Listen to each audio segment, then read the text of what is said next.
All right, guys, we're live. It is UFC Vancouver. I'm your host, Picks by Pegasus. I'm here with Key 3 Picks, Dravhy, and Mike, Couch Warrior. Thanks for joining us again, brother. Always great to have you on. Thank you for having me. It's a pleasure. Of course. Just to catch up, last week, what did you guys think of last week's fights? So they're pretty good. I mean, Charles Oliveira, the GOAT, is back. I mean, Julia Pilastri. Oh, yeah. Queen. You guys all hit nice there. Oh, yeah. One of my favorite fighter in the UFC right now, women's MMA, Pilastri. She made me like 12K in one fight. That was crazy. All right. And we decided. And yeah, Oliveira smashed Gamrot. That was super impressive. Oh, that was like the one bet I told myself that was a bad bet that I made was the Gamrot bet because I was like, Oliveira showed like 3 different levels there between the two of them. I was so impressed with the grappling, man. Yeah, mine was Denise. I think that was my least favorite bet. Dravhy, we got violated with that Almeida fight still happening. Oh, yeah, man. That was so bad, bro. You on Almeida? I think we have some issues with the YouTube. Oh, no, I think it's back. It's all YouTube. It's happening for everybody. I was trying to do my timestamps before the show, and even my own video won't really load. Yeah, let me ask you: when you do timestamps, do you record the times while you're like going and writing it down, or do you do it after? No, because I'm solo, but I've picked up that you do it during the show, and that's pretty smart. You probably save yourself some time. Yeah, I just kind of write it down, names and then times, and I just type it right after. That should make your life easier. I'm solo most of the time, so I just do it after. But yeah. All right, guys. We went over. We did a competition for our 100th episode. I think we said comment on best moment and comment best way that or whoever predicted the fight right. Best moment was, I'm trying to find him. I think Chalky Bets. His favorite moment was last week when Peg was replying to a comment that said Dravhy is black right now. Peg explained that Dravhy hangs out with Key too much and is very hip these days. And the guy commenting was referring to Dravy's screen being turned off, nothing to do with Key being black. Also, anytime Peg says a difficult name. He also said Oliveira wins round 2 submission. So, what on earth is going on here? Yeah. What show did I agree to? So, well, I mean, we all got a little hood in us from hanging out with Key. That's kind of how it goes. That's why we have him on here. That's what he brings to the table. We gotta have a little bit of flavor. So yeah, you get this signed picture of Moicano, and you get this 3 of 49 card of Charles Oliveira. Do me a favor, message me on Twitter your name and address, and I will mail it to you sometime this week. We'll figure that out. Congrats, bro. That was good calls.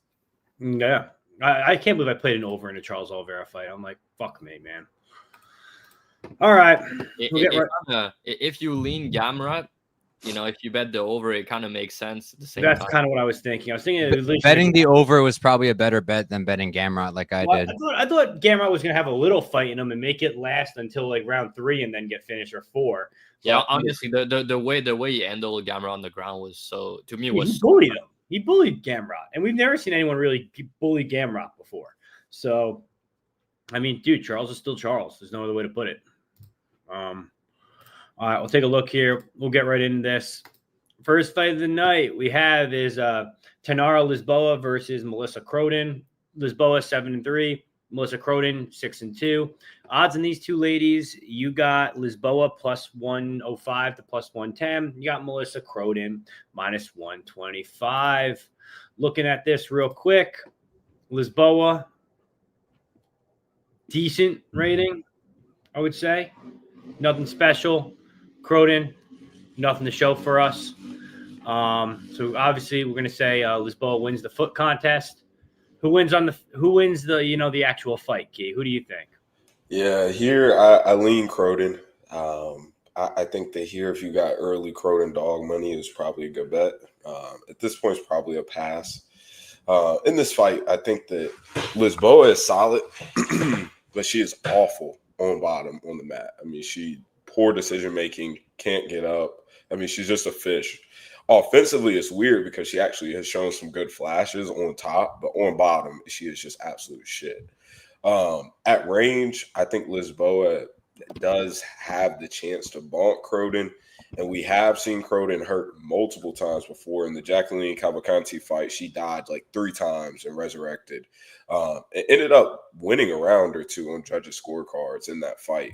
So she's shown that she has that dog in her and that she can recover. Some refs may have even jumped in a little early, given it was a women's fight, but she fought through it, composed herself, and ended up. I mean, it wasn't a great performance, but it was interesting to see a woman actually rally herself after getting touched like that. But I think that here at range, Croden's style has changed over the years, and she's now working with Haley Cowan in Texas now. And so she's adopted more of a clinch heavy game and just mauling girls in the clinch. In her last 2 fights, I mean, she was just eating girls up in the clinch with knees, elbows, short punches, and just making it a dog fight. And she's so physical at 5'9", so physical that on the regional scene, it looked like those girls didn't even deserve to be in the octagon, in the cage with her. But here, Lisboa is somebody that has a legit Muay Thai background, so I expect for her to be better in the clinch than Croden's past opponents. And at range, it's interesting because Croden has a little bit of a karate style and that bounce, but she doesn't dart in with any huge power or anything. But her head movement, it's not awful, but in extended exchanges, it does get exposed as being on the center line and she can't get touched. So I can see Lisboa hurting her. I can see Croden cage pushing, knees, ends up getting a clinch takedown with the outside trip or inside trip and being on top from there. From there, I think her ground and pound is legit. She is somebody that has finished fights all the way. I mean, you go all the way back to her amateur career too. 5 finishes, 5-0 in that run versus some decent girl. Sierra Dinwiddie is a legit girl now on the regional scene. So she's faced solid competition. She's not somebody who's coming in here just being thrown in just because she's a Canadian. I think the UFC most likely has had their eyes on her for a little bit, going back to the title fight with Cavalcanti. And she just hasn't had the ball fall her ways. But after 2 good wins in LFA, I think that she deserves to be here. And I think that she does get it done in a 29-28 decision type of fight. Like I said, Lisboa could have a moment touching her at range, and she does have power. But Lisboa coming back, this is her second fight after that big knee surgery, dealing with all those cartilage issues, and that's hell to rehab. I'd rather tear ACL than deal with any cartilage-based knee surgery. So Lisboa is on the downwards trajectory career-wise, is awful on her back. We have Croden here who's making her debut in front of her home crowd, getting the push here. The UFC obviously wants her to get it done here. So I think Croden's the side. But at these odds, it's a pass. All right. Couch, what are you thinking here? I mean, Lisboa is now at plus odds. I mean, I kind of like that. What do you think? Yeah, I mean, I'm not super passionate about this fight. I do feel like it's probably dog or pass, and if I am going to get to a spot here, it's probably going to be on the Lisboa side. I'm not going to lie, I wasn't impressed with Croden, really. I feel like the only thing that stood out to me was like, okay, she's very aggressive, and she's got really nice clinch knees. But, like, I don't think her hands are that good. I don't think she has much power behind her hands. I think her kicks are solid, but I don't think it's anything special. And, you know, I keep hearing, like, yeah, Lisboa's so bad off of her back. Lisboa sucks off her back. Lisboa is not good off her back. Who's Croden taking down? Like, I know she has that one ground and pound win over Cornelia Holm. I couldn't watch that fight. It doesn't load on YouTube. And then she got that one sub over the woman who's, like, not good at all. I forget her name. She's, like, 1-0, was 1-0 at the time. And, like, I'm not really seeing it. Like, where are we seeing Croden wrestle? Like, I know that Ravina Oliveira took down Lisboa and controlled her, but at least if you go on her regional tape, Ravina Oliveira is taking down people. Croden's not really taking anyone down. She's a striker from what I can understand. So I'm not really getting, like, what information is there that Croden can come out here and just grapple Lisboa? I don't have it. So I feel like if I give anybody a grappling advantage, I think it's Lisboa. I haven't seen many people try to take down Croden. Evelyn Marchins, she's a good grappler. She didn't really try that hard against Croden. I think she got her down once, couldn't really hold her down. But I think if Lisboa tries to grapple, she can probably do it. And then on the feet, like, yeah, I really like Croden's clinch game, but Lisboa is pretty good in the clinch too. I think her hands are better. Croden maybe has slightly better kicks. Like, I do like that Croden's fighting at home, but I'm not really super high on her. And at a really close line, I'd rather go with the underdog who's been in the UFC, who might not be looking the greatest, but I believe has some grappling upside. So that's where I'm at. I also think like you're only as good as your last fight, right? So everyone's looking at the Lisboa fight where she fought, a black belt judoka who's 24 years old in Santos, who's probably getting better at you in MMA in general, and she's also like I said, a judoka. She's a good grappler, so obviously she's going to top time Lisboa and make her look bad. Lisboa also coming off a long layoff. Like a few things came into that. Looking at this here, like a girl who's getting hurt by Cavalcanti 3 times, right? And then Lisboa, who's that good at Muay Thai, like at plus odds, I'm probably going to take the girl here. I'm going to wait to see what the spread looks like. So I could feel like this could be a close one. And if that's the case, I would love to have spread of the week on Lisboa. It's my girl. Been betting on her since she joined the UFC. But yeah, that's kind of my take on it. Dravhy, you got any different reads here? The only thing I'll say about the Lisboa side, I lean Croden here personally. I'm going to explain why after. But if you like the Lisboa side, there's one prop that is very off, I believe. So if you want to take a look at that, it's the Lisboa KO prop. It's plus 12 to 1. I really don't get. I don't understand this line. I do think if the fight stay on the feet, she could hurt Croden, and I think she's live to win by knockout, honestly, because if you look, the fight don't go the distance. It's plus 150, right? And this Lisboa KO is 12 for a girls fight. So I don't agree with that line at all personally. I don't get why her submission prop is plus 575 and her KO is 12 to 1. I think it's stupid. So if you like Lisboa, I think a KO prop kind of makes sense because I do think this fight's going to be violent personally. The difference, Kyle, to your point is Lisboa has bad fight IQ and she's going to try to grapple here. But if she does, she make bad decision and she end up getting reversed. And if she end up on bottom, Croden is much bigger and stronger than her. That's my thing here. So if she trying to clinch and grapple with Croden, I think Croden is better than her in the clinch. And I think she can end up on top in those situations. So even if like Croden doesn't grapple offensively, I don't really think Lisboa is gonna just win the grappling easily. I do think she could end up on bottom even if she try to grapple. And I don't think she should try to grapple here. I think she should try to strike. And I'm pretty confident she's going to try to shoot because she does every fight.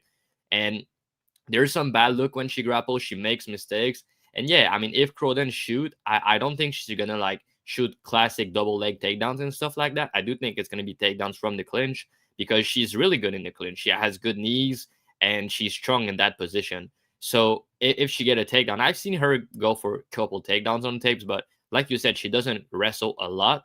But I do think she can get her down if she try from the clinch, like a body lock takedown or a trip takedown. I've seen that from her. And if she end up on top, the thing with Croden is her ground and pound is really good. That's one thing that I like about her game. And she's big and she's strong. And yeah, like Peg mentioned, I mean, Lisboa looked awful in her last fight after coming back after that knee problem that she had. But I don't know. There's nothing to tell me that she's going to look better here. If anything, she might look the same. She might look worse. We don't know, right? So when a fighter look bad after something like that, I don't really want to bet them the fight after personally. I kind of want to see the next fight and see how it goes. And maybe it was just a one-off or something like that. But like you said, man, sometimes you never come back the same, right? So yeah, matchup-wise, I do think on the feet, Croden can have success with the kicks. I do think in the clinch, she's better in the clinch. I think she's a bigger girl, stronger girl. And I do think in the matchup, she's more likely to end up on top. But especially if she end up on top, I think she's more likely to finish the fight because I do like her ground and pound. Lisboa has been finished on the mat before. So yeah, and fighting at home, stuff like that, you love to see it. So I do lean Croden here. I think the line movement was sharp, honestly.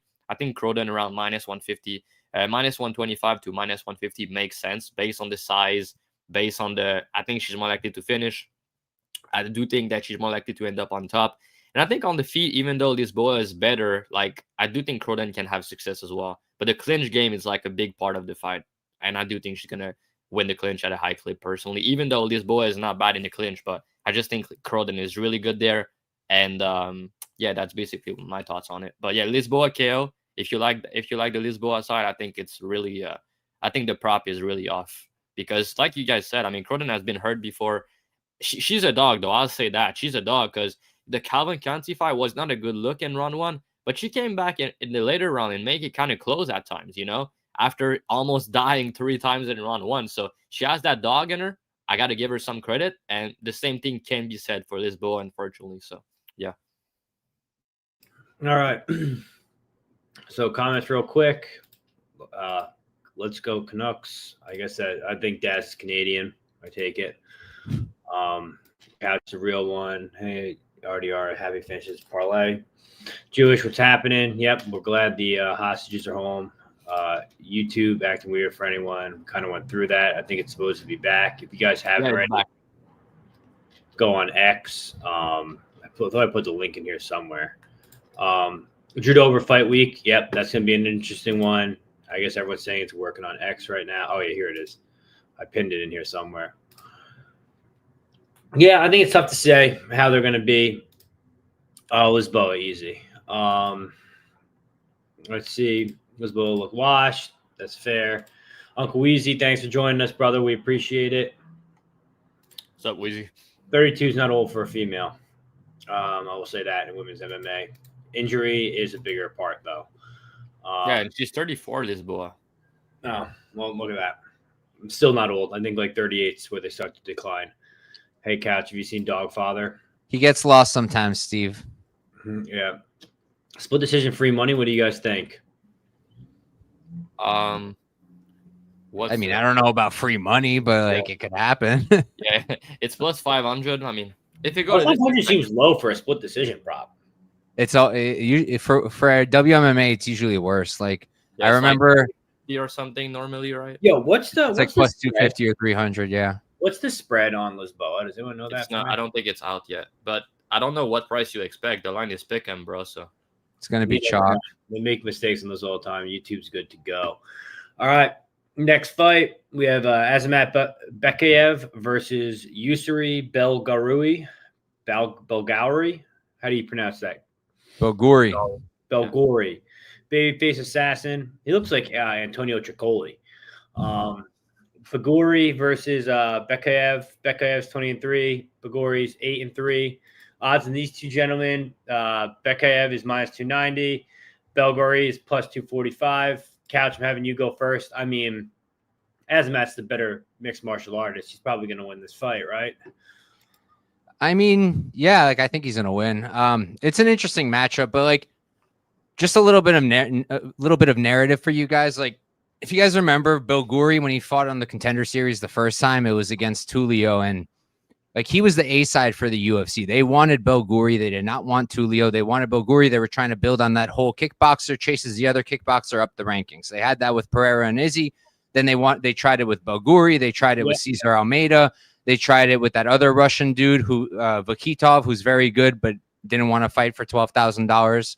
And you know, that's when they brought him in. He lost that fight. They were pissed off at everybody, so they didn't even sign Tulio despite a great performance. Tulio had to come back and win again. They bring back Belgaroui, give him a toss-up, a layup, takes him to the third round to beat this guy up and get him out of there. Dana hates his guts, is like, no, I'm not signing you. Then Bekoev is supposed to fight Finney, which would have been hilarious. That fight falls through. They bring in Belgaroui to fight him instead. That fight falls off. And the UFC is like, no, we like this matchup. I think it was Bekoev who said this in an interview. It might have been someone else. I think it was him. And they wanted to keep that matchup, and they moved it to this card. I'm not a huge narrative guy, but like, I don't think that Belgaroui is the guy they're trying to set up here. I think they're trying to set up the 29-year-old guy who's actually finishing people, who has a lot of knockout power, and it is a good matchup for him, in my opinion. I do think that Belgaroui's takedown defense is actually pretty good, and he does have solid balance. He does fight the hands. Like, he does the right things. But I think once you put him on his back, once you flatten him out, he's going to struggle to get back up. We're not working with a huge sample size. The only time we've really seen him off his back was like the Tulio fight. But I just think that Bekoev will be able to get him down. I think once he gets him down, he's going to be able to keep him there. I think Bekoev is really nice ground and pound. I think he's going to do a lot of damage on the ground. And I don't think Bekoev is completely out of it on the feet either. Like, Belgaroui is 100% the cleaner kickboxer, 100% the better striker, but he needs his range to work with. I don't think Bekoev is going to give it to him. I think he's going to be backing him up, throwing his big shots, and I like Bekoev here. I think he gets it done. You're muted.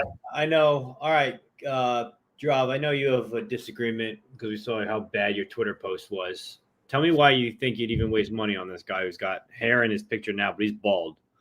I don't know if Couch saw those comments under my post, but I'm sure he's not liking his Bekoev bet if he did. Oh no! Tell me they didn't say it's a lock. There's like 30 hate comments on Belgaroui telling like he's a fraud. There's no way he wins. It's a terrible bet. Bekoev's gonna smoke him. It's free. Did anybody ask you what a free bet is? Yeah, I think one of them did. One of them say like, you said like, I don't know. Let me just see, because it's always funny. We talk about this, right? You said something like, Twitter never ceases to amaze me, bro. Yeah, it's so funny. There's a lot of hates. If you guys want to have fun, go read my comment section on that post. It's kind of crazy. But yeah, I don't find it right now. But it was like, yeah, free bet, like something. Yeah, never mind. Yeah, so I mean, to me, I think Bekoev is overrated as fuck right now. That's kind of my thing. First of all, I do think he's solid, but I don't think he's like a top 15 guy or anything like that. I think he's fine, but people are talking about this guy like he's the next coming or something after knocking out Zachary Rees and Ryan Loader, right? I mean, those knockouts were cool, I guess, but personally, I don't put too much stock into it. Like, Loader has no striking, bad defense, and one thing that people don't really talk about that fight, like, it was a nice KO, don't get me wrong, but when Bekoev go for the kill, he's super reckless in the pocket. He get hit. Loader was super hurt, and he still landed a couple good shots on him. And Bekoev has been hurt multiple times on regional. I think like 3 times against like Budka hurt him. Fernando, I think his name is, hurt him. Another guy hurt him. I think he got hurt 3 times on regional. And I also think his wrestling is overrated. I think his wrestling is like solid, but one of his go-to takedown is the single leg takedown that he loves to do. And I've seen Belgaroui, like Couch said, he has really, you can hate on the guy if you want. If you want to say his striking is not really good or he's not really dangerous, anything like that. Yeah, I mean, you can look at his tape and say his takedown defense is bad. I don't understand why people are saying that this week. I've heard a couple of people say that he doesn't have good takedown defense. And I mean, I don't know what you're watching, but the guy has clearly good takedown defense. The thing I agree with Couch is if Bekoev gets on top and Belgaroui is on his back, I could see him losing the round. That's a possibility. But personally, I don't think Bekoev on top is super dangerous to finish him. So I don't really see Bekoev finishing, personally. On the feet, I think that Belgaroui is more durable. I think Bekoev can be hurt. And I've seen Bekoev hurt, especially with knees. And Belgaroui, you can say he's not that dangerous. He has really good timing on those knees, and he's the much bigger guy here. So if you have a smaller dude that's going to try to shoot, and you have a good striker that has good knees, if he time a knee and hurt him or anything like that, that can make Bekoev very careful about shooting takedowns. And again, the single legs takedown that you love to do, I've seen Belgaroui defend a lot of those takedowns, and he did pretty well. He has good balance. And what's to say Belgaroui is not improving after a year? He has not fought in a year. He's training with, Glover, Pereira, and all these guys. And I have to believe he's training that part of his game, right? And also, I think there's 1 of 2 of his fight that he lost, I think were super close that he could have won on his MMA career. One guy that he lost to, he got a rematch, he beat him. And yeah, I mean, on the feet, Belgaroui is the much better striker. Bekoev has power. You could crack him against the fence, I guess, but Belgaroui is taller, longer, better striker. I think cardio is similar from both dude. I just think that Belgaroui can defend a lot of takedowns here. And yeah, it's a good one. But I just think there's 2 things, right? I think people are so high on Bekoev, and the market is also very high on him. And I think people are very low on Belgaroui right now, and they hate him for some reasons. So because of that, he's plus 250, and I don't think he should be plus 250. I do make Bekoev a slight favorite. I think if you want to say he's minus 150 because of the wrestling upside, because he has some power, that's fine. But if he can get takedowns here, which I think it's a possibility, he's going to look like the underdog in the fight, right? And if I don't think he finish, Belgaroui is going to be winning the minutes on the feet. So I just disagree with this line a lot, personally. I think it should be much closer. And also, the Tulio fight you've mentioned, Couch, remember, Belgaroui was sick going into this fight. He was on antibiotic. He was, I don't remember what exactly he had. I don't know the name. You probably know. Which one? The more recent Contender Series fight? Oh, the fight versus Tulio. He had was it Lyme disease or something? I'm not too good with those names. Lyme's He disease. has Lyme's disease. Yeah, so he was on I got Lyme's antibiotic. disease too. He was on antibiotic. He was sick. And I'm saying that because he got tired down the stretch. But I've seen this dude go 5 rounds. I don't think he has bad cardio. And also, for what it's worth, I think Tulio will beat the fuck out of Bekoev if they fight tomorrow. So, yeah, I mean, his last performance was not super impressive. But to me here, I just think it's a close fight. So I disagree with the market. I disagree with the people. And, yeah, all the hate on my post just make me think people think this dude's the lock and he's going to win easily. Let's find out. But I'm not ready to say that. I think it's a close fight. And I think the line is stupid, personally. I think he can knock him out with like a knee or something. I think he can hard strike him to a decision. But yeah, if he gets grounded, that's a bad thing. His get-up game against defense look okay, but in the middle of the cage, I think that could be the round. So that's a concern on that end. But yeah, I'm willing to take a shot plus 250. Key, what do you think? Yeah, I feel indifferent about this fight. Bekoev is going to lose. He is not what people think he is. And it's going to happen eventually.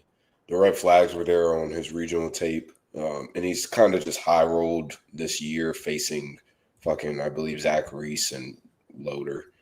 So I'm not high on the guy. I don't think that he's great. But Yusri is like the most underwhelming person of all time. Like, it's unreal. Like, he just stares and stares and stares at times. Like, it just makes no sense given his frame. And he has a good calf kick. But he doesn't go to it enough for my liking. And versus the Iwasaki guy on Dana White Contender Series, he showed all the habits that pissed me off about him in regionals. The Ahmed Sam, that he should have finished him. I'm not gonna lie. The Kivitz Lady guy, he took the longest out of any of the guy. The guy's been knocked out 5 times. Yusri took the longest out of all of his opponents. And then we're talking about this level's fight league in general is low level bullshit. I mean, they have the great Vanilla Gorilla and Louis Sutherland coming though. But I mean, they're not a high level fight league at all. I'm just underwhelmed, honestly. I think that if Tulio would have fought Yusri like he does everybody else, Tulio maybe would have put him in a body bag because Tulio's proven to be a Terminator on the feet now. So I think that was Tulio showing a lot of respect to Yusri by just taking the easy path in wrestling. And I don't think that takedowns will be easy here because Yusri does do all of the right things. He fights the hands. He's switching. I mean, he does a lot of good things defensively. But it feels like his game is mostly defensive. And that's my issue with him. He fights like he's in a mixed martial arts competition and not an actual fight, if that makes sense. Like, he just doesn't fight with enough hate in his heart. And Bekoev is going to throw. He's at ATT. I have to assume he's getting some of the working with some of the good doctors over there too, drinking the good Florida water. So I think Bekoev probably weasels his way out of this one. Best case scenario for me personally, Bekoev fucking flying knee knocks him out round 1 and the fade grows even bigger. Because I don't think that this guy is very good. I can understand a dog shot here. Would you agree? No, not that bad. Not that bad. That's crazy disrespect. But Yusri just doesn't fight like his credentials say he should. Like, he just doesn't. He's not dominating guys on the feet. He's taking bums to decisions in levels fight league. I mean, it's just, and then to answer, because somebody did say earlier, we haven't really seen him off of his back. And in round 2 of the Osili fight, I believe, a couple of years back, he got flat back towards the end of round 2. It was not good scenes at all. He's gonna get prison bang, bro. I wouldn't go as far as saying all that. I think he can have a moment. He better get on the calf kick early. But my thing is, he just doesn't come out and assert himself into this. Like, he just doesn't assert himself in the fight. So for me, it's a pass. I think Bekoev probably gets it done, but fuck that guy. Yeah. Yeah. Bekoev money line, parlay it. Safe here. Don't even worry about it. Don't even think twice about it, bro. Don't say stay. Oh my god, I can't speak. Don't say it's safe and jinx it, bro. I didn't use the L word. Okay, I didn't use the L word. It's okay. You can say what you want. Trust me. You watch the tape. This guy Belgaroui can't do anything off his back. the takedowns that you see get against him are all single legs, not double legs. The blast double from Bekoev going to be there all day. He also mixes up the striking well enough to get the takedowns going. So Bekoev shoot a lot of blast double takedowns. You've seen that on tapes. Mm-hmm. Watch this. Watch the blast doubles. Watch, you can quote it. He goes for like buddy lock and single leg most of the time. But watch for the double leg. Watch this. Watch for the double leg this fight. I bet you $1 million it happens. It could happen. It's gonna happen. It's gonna happen. Trust me. That's not his takedowns that he goes to. And you're just saying that because somebody just said that in the comments. So that's not even your reason. Let me find the comment. Where's the comment? I'll find it for you. Volleyball. That's not it. That's hysterical. Gasparian. Here it is. Power double. Exactly. So that's not even your read. Yes, sir. So Weezy agrees because pressure's crazy. I think your sir's gonna have a hard time dealing with that. Your sir's stepping knees are nasty. Yeah, you don't like the end of that, right? You don't like it, right? Yeah, if you catch him, I mean that's always possible. Almost same price. Honestly, I think that's a lot of like Yusri's win condition in this fight. Is a knee to the body or knee to the head. Yeah, I was using my back scratcher before. And it's not like we've not seen Bekoev hurt on tapes a couple of times. So no, he's been hurt before. He's definitely been hurt before. But I also think that he's gonna get outstrike at distance, and I don't think he's gonna do that much on top. That's my thing. But yeah, we'll see. This is hysterical. All right, we'll see what happens here. Next fight: Stephanie Luciano versus Ravina Oliviera. Luciano 6-2-1. Ravina 7-2-1. Odds on these two ladies minus 280 for Luciano, plus 240 for Oliveira. Obviously, Luciano's been on a layoff for a while. Key. I mean, low-level girls MMA. Yeah, this is Jesus Christ. All right. All right. Who wins the feet battle first? Let me know. I mean, this is an easy. This person, at least her easy. Luciano. At least her nose painted. Okay. No class on the other side. Wow. Great analysis here. Only a BTL broadcast can you get this. In all seriousness, though, here I think that I think that Luciano is a side here. Oliveira is absolute ass to me. I'm not really sure why she's here. It doesn't make sense. Her regional tape was not good. She's fighting cans. Lisboa, she won around because Lisboa just simply does not know what to do whenever she's on bottom. And now she's coming back after I believe at least one knee surgery. But in the video that she posted, it looked like she had it twice. Maybe there was a cleanup procedure after. It's ACL reconstruction. Okay, so yeah, ACL reconstruction surgery. She's coming down in this fight to 115 after making her debut at 135.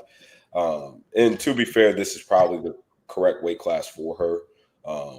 But I don't expect for her to have made any real improvements. You're spending more time rehabbing than you are actually making improvements from fight to fight in this case. So Luciano, look at Peg trying to figure out and remember who Luciano is. That's exactly what I was trying to do. Yeah, you're not fucking slick, buddy. You're not fucking slick. This guy's done no tape in this fight. Zero tape. You could see the thoughts forming in his head of like, who is this bitch? You got caught in 4K. Yeah, I remember the two Allen car fights, and I know what we're talking about. Yeah, I'll never really talk to this lady. But Luciano has real long-term upside. I don't think that she's one. I'm not sure that she should be in the UFC yet. That's one. But two, I think she does have the ability to learn on the job here. The Sam Hughes fight isn't some bad loss to me. We know that Sam Hughes is a dog. She can wrestle her ass off. That's not a bad loss to me. But if you've been around the show long enough, you know my theory on Brazilians and ADHD. And Luciano definitely has those traits. Sometimes she just loses her mind in the fight. But I think that she does have real traits and skills. Her cardio solid. She throws decent amount of volume. She hits with some sort of power. And she's a well built out girl. So I think that here Luciano should get it done. I'm not loving this number, but I think that she should get it done here. Oliveira is just simply not that good. So Luciano by clean decision here. Yeah, you're watching. Like the video, comment, subscribe, all those good things. I mean, I didn't tape this fight. I'm not laying chalk with Luciano, though. She's the girl who went against Alan Kantar or whatever the fuck her name was twice. Once on Contenders, once Yeah, Calvin Qatar. Not dealing with it. I wouldn't lay chalk here. Just pass, or maybe take. What do you think, Couch? Do you like Ravina here? I'm so glad you guys invited me on. Look, I it's not that I like Ravina here, but I don't like Luciano at this number personally. Like, I do think that she's a better prospect. I do think she has a much higher ceiling. There are a lot of things I like about her game, particularly the striking, the output. I think she puts it together well. I think that she mixes the kicks well into her combinations. I think she targets the body well. You don't see that often in women's MMA.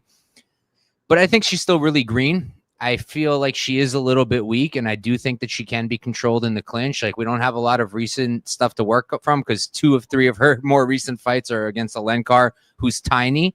And, you know, Sam Hughes, she's pretty strong, and Sam Hughes has really been coming to her own, but she was able to control Luciano in the clinch a lot. When she got Luciano down, she was able to keep her there for the most part. And the one thing I'm thinking is, like, look, Oliviera was fighting at 135 for her UFC debut. Prior to that, she was between 135 and 125. And most fights I'm watching her, she's clinching up these women. She's keeping them there. And against Lisboa, she was able to clinch up Lisboa and keep her against the cage for, I think it was like 2-3 minutes at a time. And if she's coming down here and she makes the weight well and she's healthy, she's good, I have to think she's probably going to be stronger. Like, she's used to holding 135ers against the cage. Now she has Luciano, who, you know, I think is a little bit of a noodle. I think Oliveira might be able to make this really boring and just pin her up against the cage, do just enough to have the ref not separate them and win the minutes that way. I also wouldn't be surprised if she got on top. Like, I don't think Oliveira is some kind of amazing wrestler, but again, she's used to grappling bigger women, and now she's coming in at 115. If she makes the weight, if she's healthy, I do think she can get the takedowns, and I do think she might be able to stay on top. So, and there's also the fact that, you know, when she went on her break, her 2-year break, the ACL surgery, all of that, she was 26. Now she's 28. Usually this is kind of the age where if fighters take a time off, I know with the injury, it's a little bit different, but there is a chance she comes in and she looks a lot better in the striking. And if she does, then I think this is going to be a really close fight. Even if she doesn't, and if she makes weight, fine. I think this could still be a close fight if she can clinch her up, take her down a couple of times. Ultimately, I think Luciano should win, but I just think the line's a little bit too much. I'm kind of thinking about a Ravina bet, but I might just wait and see the weigh-ins first. All right, Dravhy, what do you got to say?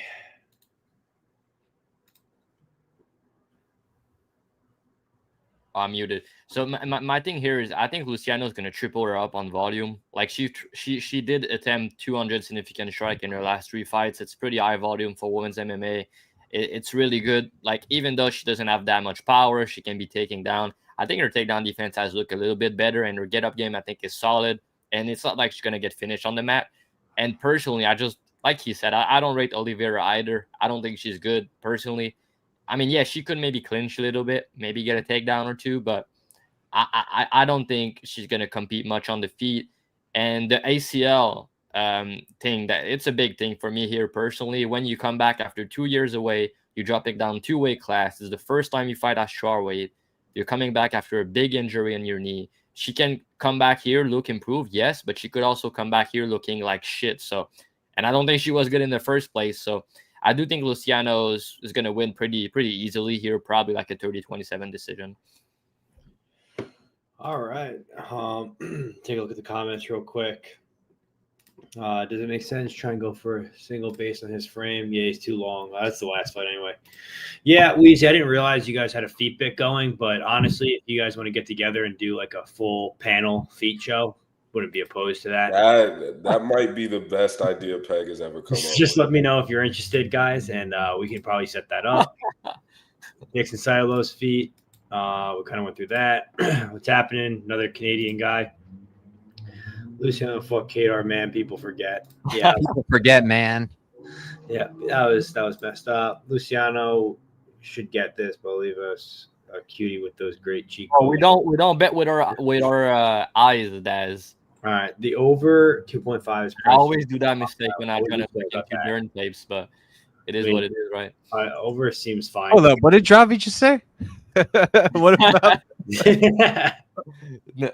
I'll have you as a guest on Stat Day. Is one of those weeks where we have a lot of women's fights. I'm down. Let's set it up. All right, next fight. Kyle Prepolec versus Drew Dober. Drew Dober, 27-15. Prepolec, 18-9. Odds in these two gentlemen, you can get Dober minus 550 and Prepolec is plus 400.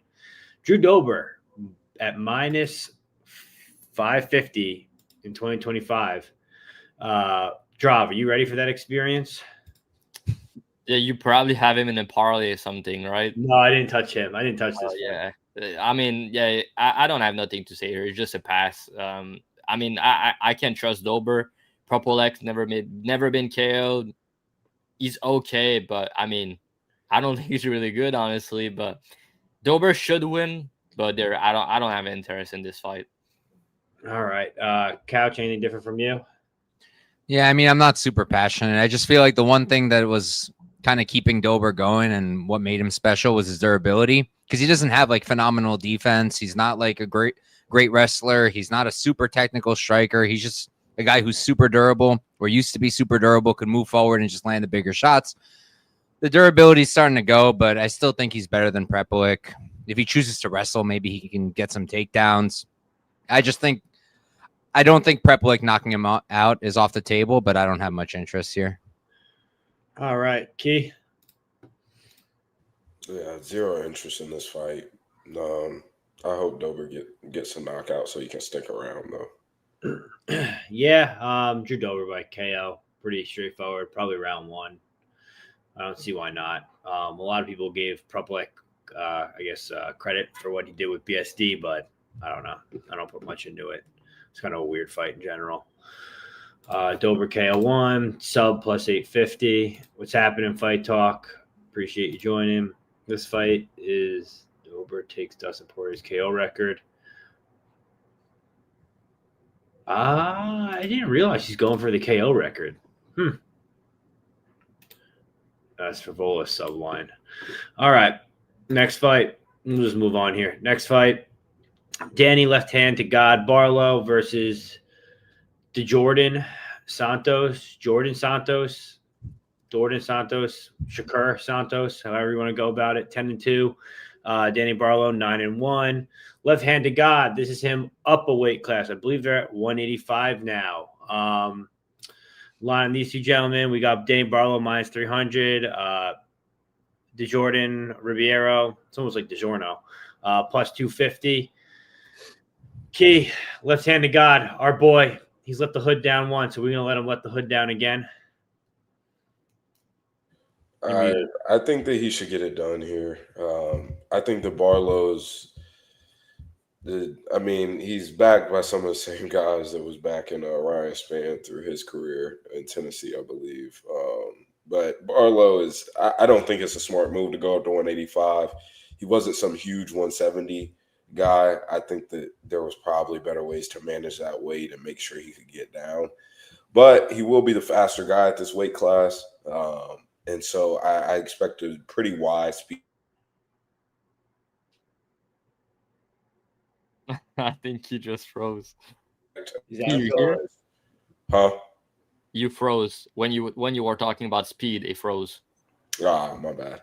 But I think in terms of speed, I expect a pretty big advantage on Barlow's side here, and that's going to be the norm for him at 185. But I think that it's not a smart move to come up, but it is what it is. 185 probably benefits his durability. He'll be the faster guy here. In a matchup like this where Santos isn't that good, I expect for Santos to not be able to walk in range and throw those long 1-2s as he normally does. Barlow probably should be able to find a snipe him eventually. The left hand is still fast. I don't expect for him to be gun shy after getting knocked out. He seems like a very confident cat. So I think Barlow gets it done by knockout, round 1 or round 2. All right. Cash, what are you thinking?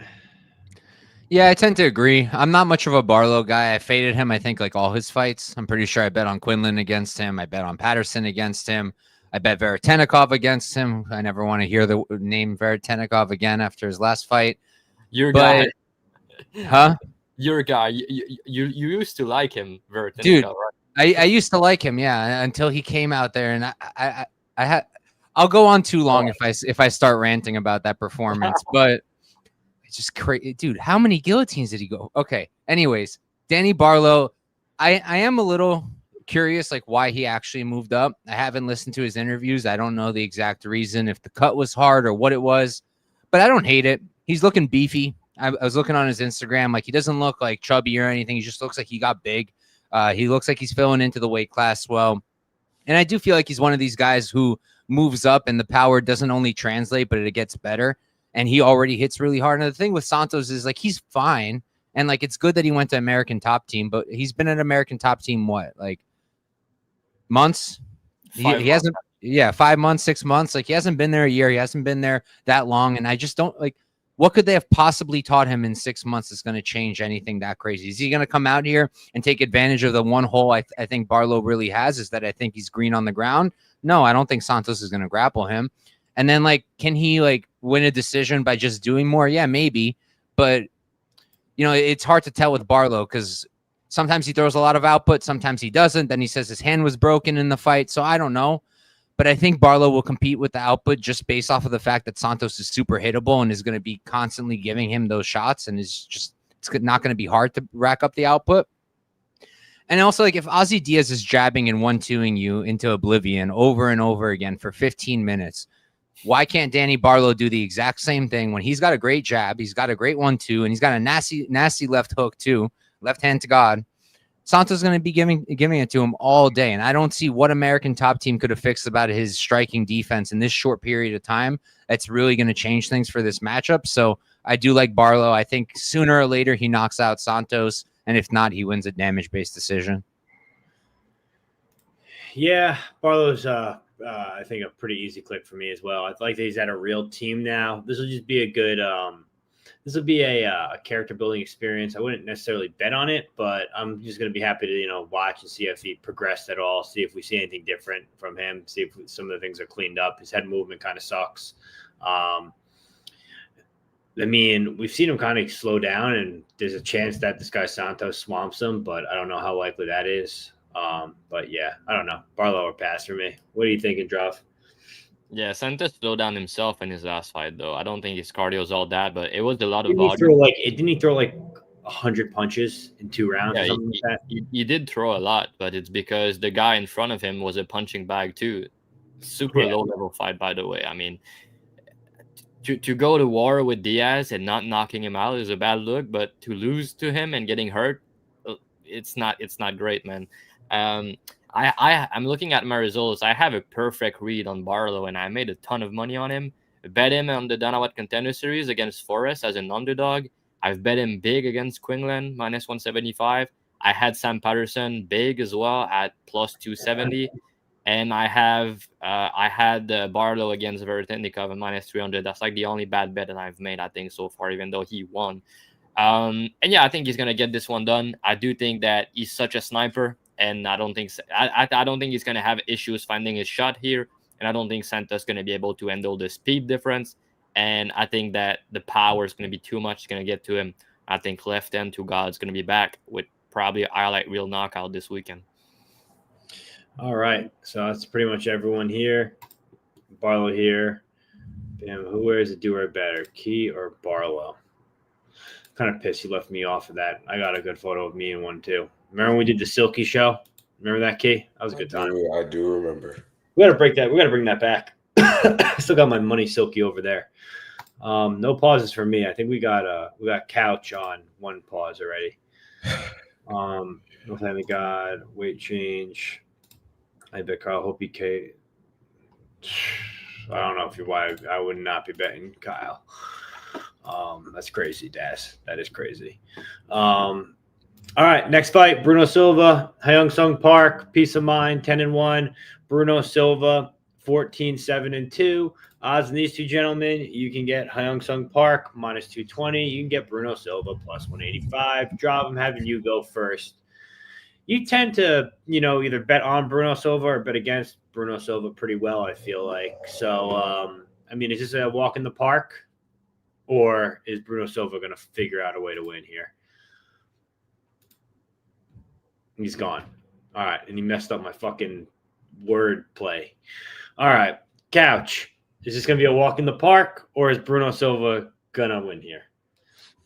I respect the wordplay, Peg.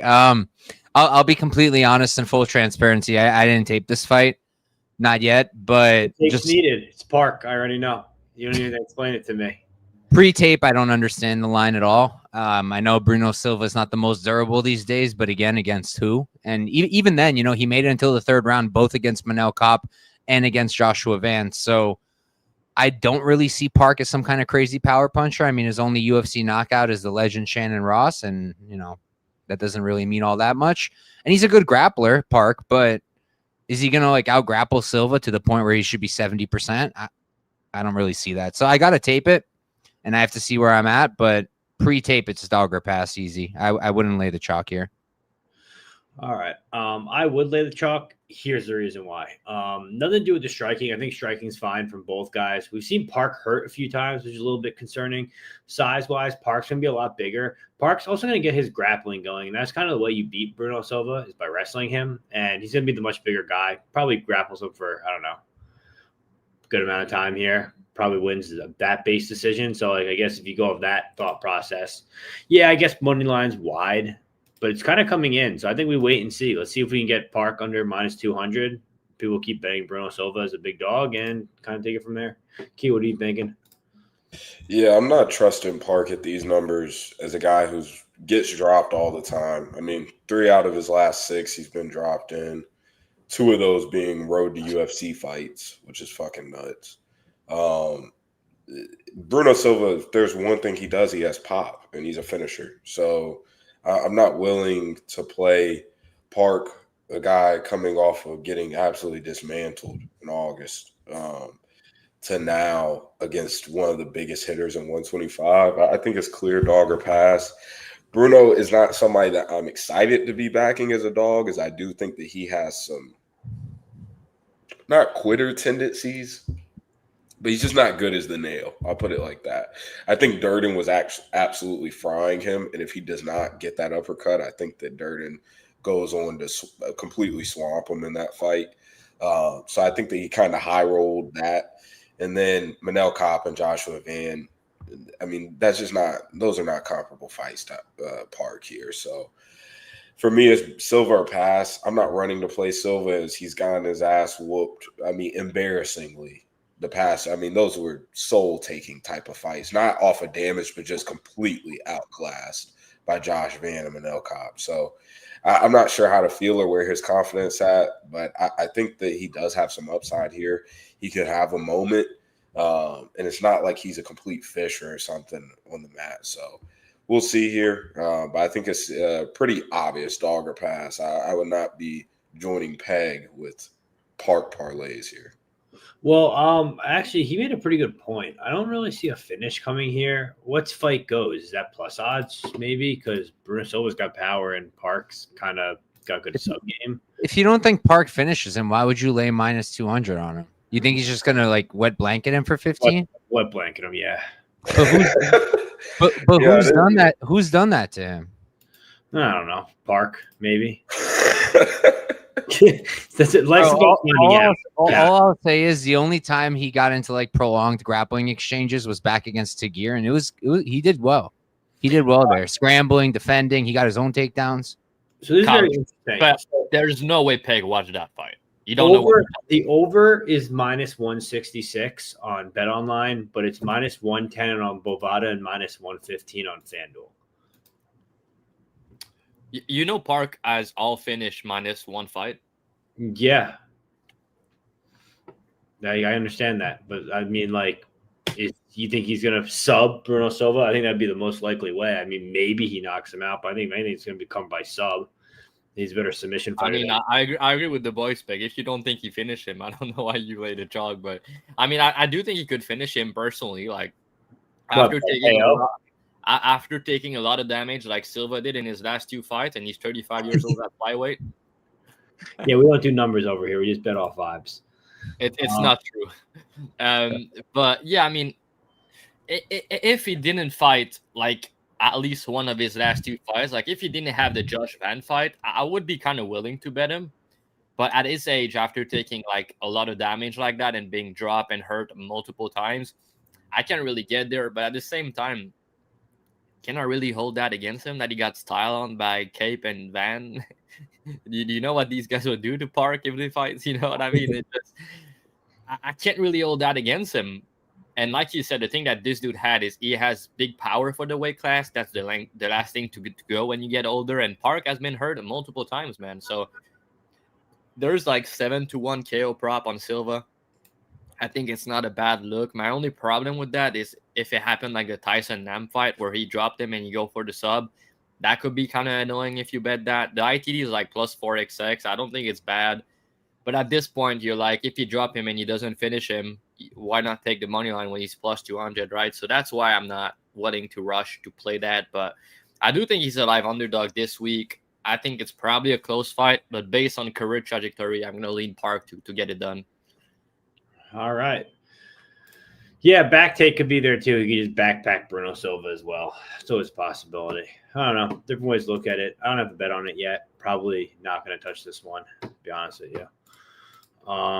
So you changed your mind just like that. That was easy. Well, I just didn't have. I never said I was going to bet it. I just said maybe overs. Honestly, I guess that's probably the best way. You were kind of talking about a Park bet before we talked about it. Yeah, but then I saw how easy Bekoev is going to win, and I was like, why would I parlay Park when I could parlay Bekoev and watch him dog walk this guy? But that's besides the point. I guess we're gonna have to find out. Last week when you I love when this happens. I love the last week when you trash talked about. Well, you bet the favorite at minus 300, and I bet the dog. So yeah, you don't get credit, but I do. And I'm just like, well, someone picked the last week when you bet. So. Last week when you bet Clayton Carpenter at Pick'em, I'll die. That was a good war. That was a good war. Not upset about taking my side, but yeah, Clay did let us down. Levels in the grappling, bro. I think Clay's cooked. I think we caught him, honestly. Yeah, water is wet, sky is blue, right? Yep, that's the end of his watch. I've seen enough. Jourdain, back. Charles Jourdain. You're gonna try to fade him in his next fight. I'll be there. Not if he's plus odds. All right, Charles Jourdain. He's taking time off though. He said. Charles Jourdain versus Davy Grant. Davy Grant's plus 147. Charles Jourdain minus 175.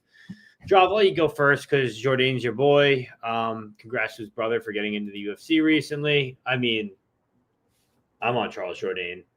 Pretty easy. I hate when you say that. Everyone does. Look at him. He's so proud. Yeah, I mean, I'll say a thing about this fight is Davy Grant has looked good recently, but what he is now, 37 years old. Right? Yeah. At 39, actually. At 39 years old, at this weight class, he's not going to look good every fight. Like, there's going to be one fight, maybe not this one, but one fight soon that he's going to look bad and either get finished or get dominated. And one thing about Davy Grant, you guys probably remember, but it didn't happen recently, but he used to get cut a lot. He's a guy that is kind of easy to cut in fight. And he's a dog, don't get me wrong. But when you factor that in that if Charles, cut him at home, they've robbed Davy Grant a couple times before, right? They're not going to be scared to do that again in Canada. So the guy is 39, man. That's the big thing. Charles is 10 years younger. And I followed Charles on Instagram for a long time, and the guy is putting the work in. I know he's trolling and all that shit. He's a funny dude, but he's putting the work in. He's in fucking shape, man. Since he dropped to 135, he's in really good shape. He even posts his dick on Instagram if you guys want to see it. But no, kidding. Peg is not even listening. Look at he didn't even react. Are you going on Instagram right now? Is that what you're doing? What was it looking for on Instagram? Nothing, bro. You should have listened. You're gonna. I got ADHD, bro. I like. This baseball game. Yeah, I do think there's a big speed advantage for Charles here, and I do think that he's always like for that guillotine. Grant has been submitted before in the past, but I don't think he submit him. Personally, I think that's probably going to be like a war that go the distance. But you have the guy who's 10 years younger, who's faster, who's fighting at home. I think Charles is going to get it done. I also think that he's entering his prime right now, or if it's not right now, it's going to be really soon. And I think Davy Grant is, even though he has won a couple fights recently, he's on a good run. The end is near. It's just, people don't realize it. People love to bet him. And I think the times to bet Davy Grant were probably his last couple fight when he was an underdog. But I feel like now people are going to try to bet him, but he's not going to be looking as good as he was 2 years ago. But that's good that he's fighting again this year, because he's normally very inactive, and then he's fighting 2 times this year. So that's good. But yeah, I don't think I don't agree with the over and the GTD. Like, it's so low for a bantamweight fight. And I think it's going to go the distance. I trust Charles more at this stage in his career at home. And yeah, I like him at bantamweight. Yeah, Charles Jourdain's just much better, much younger. I mean, Davy Grant beat Damone Blackshear last fight. I mean, wasn't too impressed by that, to be honest. I think That's a good win, though. But Blackshear it's kind a of good win. But then before that, what was it? Raymond Tavares, boxer who just gets leg kicked constantly. Then he lost to Mike the King, Daniel Marcos, which people will say is a close fight. And then before that was like years ago when he got that inverted triangle, right? That inverted shit against Rafael Assunção. So I don't know. David Grant's been overshooting his age, and now he's fighting Charles Jourdain. And Charles Jourdain's probably going to smoke him. So yeah, what do you think, Couch? It's a good fight. I do lean towards the younger guy in Jourdain. I think it's funny how literally one fight ago, Davy Grant was minus 300 to Blackshear. Everybody thought he was done.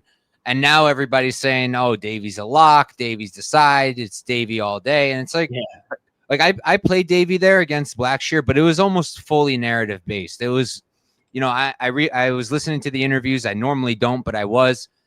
Because they were fighting in the Middle East, far flight for a lot of guys. And Davy Grant was like making a big deal about being there early. He was there weeks early. Blackshear was not. I knew that Blackshear misses weight. I knew that Blackshear struggles to cut weight. I knew that, sometimes medical issues bother him, like in the Gibson fight when he had the tummy ache and he didn't do well at first. So I was like, you know what? Like, he shouldn't be minus 300 flying across the world. But that was like a completely different situation. And now Davy Grant's coming to fight Jourdain at home. Jourdain's the younger guy. Jourdain, I don't think has any issues making the weight, even though he's come down to 135. And I just don't really think Grant presents any major problem for Jourdain. Like, they're both primarily strikers. I think Jourdain's a faster, cleaner striker. Who hits harder? I'm not quite confident. And like, Davy Grant is a little bit difficult to get a read on because most of his shots come from his hip. But ultimately, I think Jourdain should get it done. Just have the bigger moments, have the better minutes on the feet too. Yeah, I think he gets it done at home.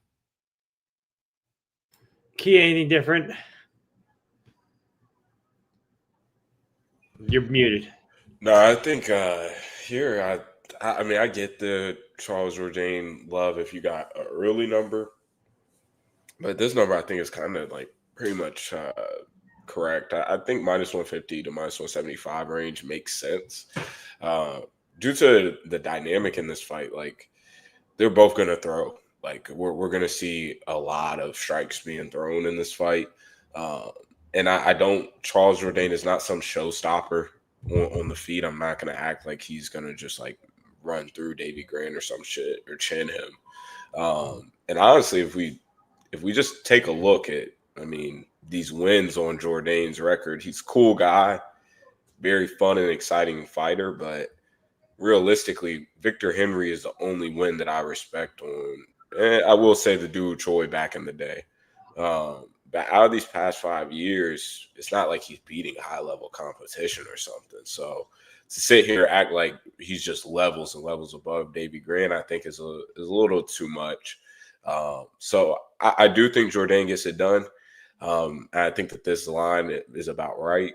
But Grant comes to bang. Jourdain is going to pull Gilly and enter into the fire. That doesn't scream big favorite or like he's going to show levels to me. Davy Grant, I get he's been high rolling at this age for a little while. And he has to show regression at some point. I mean, he does.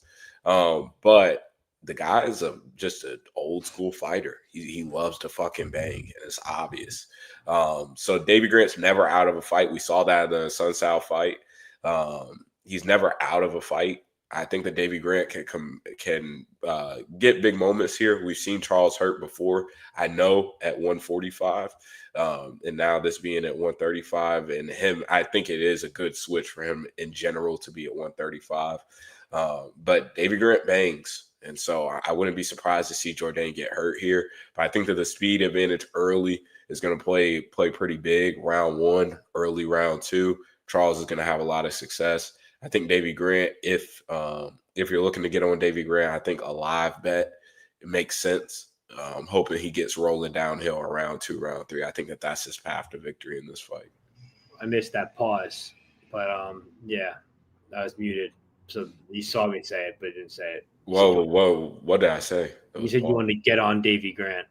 All right. That was freaky shit. Enough. You was cranking dudes hog last fucking pod. Wait, who? Oh, cranking hogs. I'm trying to think who that was. Whose hog was getting cranked? I forget. We were on one fight and you were talking about cranking shit. Oh, Peg, someone just say your breakdown are incredible and you just keep him like that. I mean, dude, I'm just firing from the hip this week. I just know what's gonna happen. I'm gonna cook. It's just how it just needed to happen. How many units risk? 30, 40 this week? I have almost 10. I'm almost at 10 units risked. This fight. Oh, guys, we're going to the main card. Like, comment, and subscribe. We appreciate it. It's how you support us to do all this. Let me say something. We have 881 subs, right? It's our first year doing the podcast like full time on YouTube. We would love to get to 1K before the end of the year. It's like a big goal that we set to ourselves at the end of the year. So if you guys watching the video, because I mean we're getting 1.3, 1.4K views every week on the videos, but somehow we don't even have 1,000 subs. So because people are listening on the daily and they're not even subscribing. So I mean, we do this content for free every week. So just hit that subscribe button. I'm sure we're gonna find a giveaway for the 1,000 subscribers on YouTube. So yeah, onto this main card on this. I think it's going to be a great card, man, by the way, this week. Dixon, you let me know how to make someone a mod, and I'll let you be the mod. But I don't know how to do that. I just realized I might be one of those people who watches every week but isn't subscribed. So I'm going to subscribe now. That's fucked up. God damn, bro. We're the ones closest to you, man. It's crazy. I always like your YouTube video, and you don't even follow our YouTube channel. Bro, I watch every week. I might not have subscribed yet. It's okay. It happens. All right. Matt Frevola, Kyle Nelson. Holy shit, what a terrible fight this is. I mean, it's going to be good for the fans, but from a betting standpoint, I don't know how you could even predict this one. Betting odds, Frevola is minus 118. Nelson's minus 102. I mean, I don't even know. I don't even know how to explain this one. Drav, I'll let you go first. I mean, you're usually a Kyle Nelson truther. Damn about. I don't know what's gonna happen either, Peg. How the fuck you want me to know? But yeah, I guess I think Frevola is gonna win. I don't like that Nelson is going back up to 155, and you know Frevola can maybe wrestle him. Frevola can hurt him, but I don't trust Frevola chin at this stage of his career. That's my big problem. But I mean, Frevola has the better wins. He's fought better competition, and I look into the tapes. I was like, yeah, Nelson as an underdog, you know, fading Frevola chin at this stage in his career kind of makes sense. But then looking into it, it's like, yeah, he's moving back up to 155. He's underwhelming at time. I don't really think he's all that good. Frevola, at least he has a decent skill set. I think he should get it done, Frevola. There's some weird thing on Kyle Nelson on Instagram. If you go watch that, like, I think he started back working as man, sorry, I don't even know the word in English, but he's starting back working. He's a firefighter. Yeah, thank you. There's just some red flags on his Instagram. Like, if you lose this weekend, you might retire based on what I've seen. You wouldn't have shot firefighter. Kyle Nelson. Oh, the signs are here. Dude, Frevola is a ginger, a fire crotch, if you will, and Nelson is a firefighter. Everything just lined up, the signs. Nelson's going to finish Frevola live in Canada. You heard it Okay. here first. Yeah, and Frevola loves to fight in Canada. He's like, you always love the fans, people love him, and all of that for him to just get finished in front of the crowd. So I think that's pretty funny, honestly. But yeah, I think Frevola is gonna win. But I mean, I'm not betting him at Pick'em, that's for sure. What do you think, Couch? I just want to say Stipe was a firefighter and it worked out for him, but I should probably start breaking down fights like Peg. I think why am I wasting all this time with tape when I can just do that? But nah, this fight's interesting. You know, it didn't even click for me until Dravhy said it that Kyle's coming up to 155. I just kind of just took it as it is because I feel like he fits at lightweight. But no, yeah, that definitely makes sense. I didn't even realize.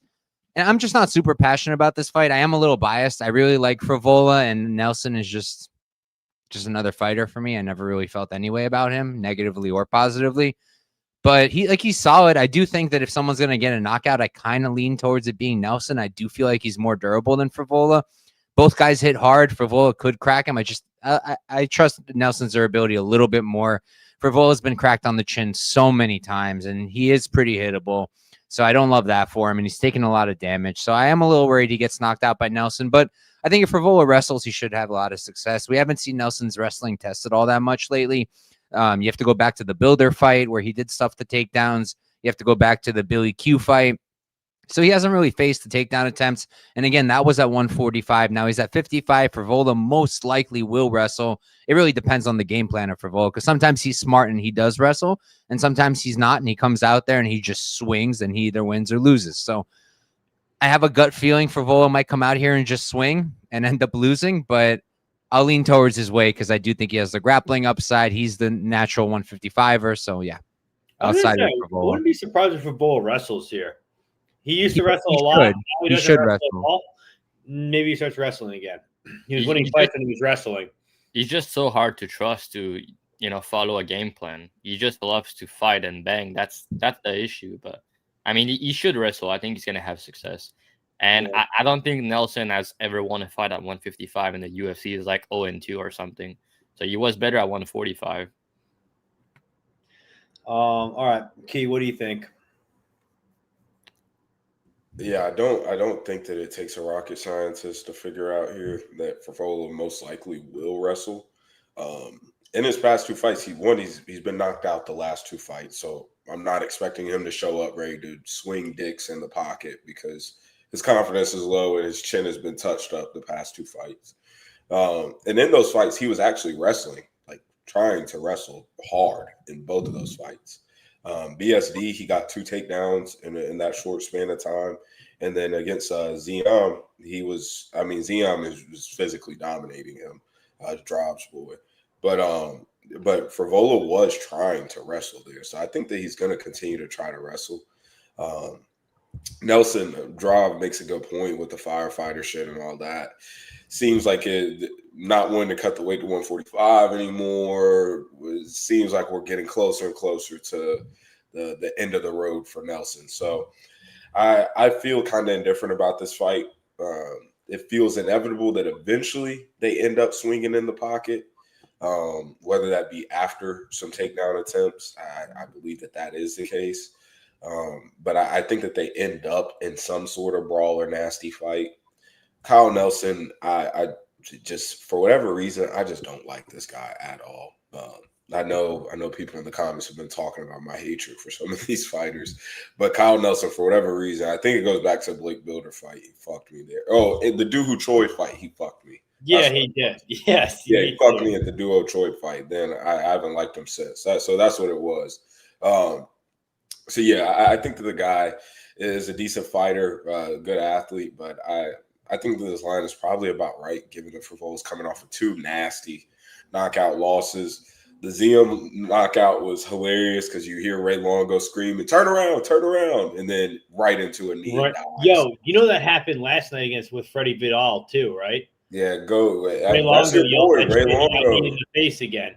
Yeah, you love Law MMA, so that's your guy. Yeah, but my boy. But I think that I lean Frevola due to wrestling upside, so that's a pick. But I'm not passionate about this fight at all. All right. Yes, that's pretty much everyone, I think, right? All right, so let's see. I like Nelson here, but it's more to feed for Frevola. That was kind of my thoughts early on too, but I don't know.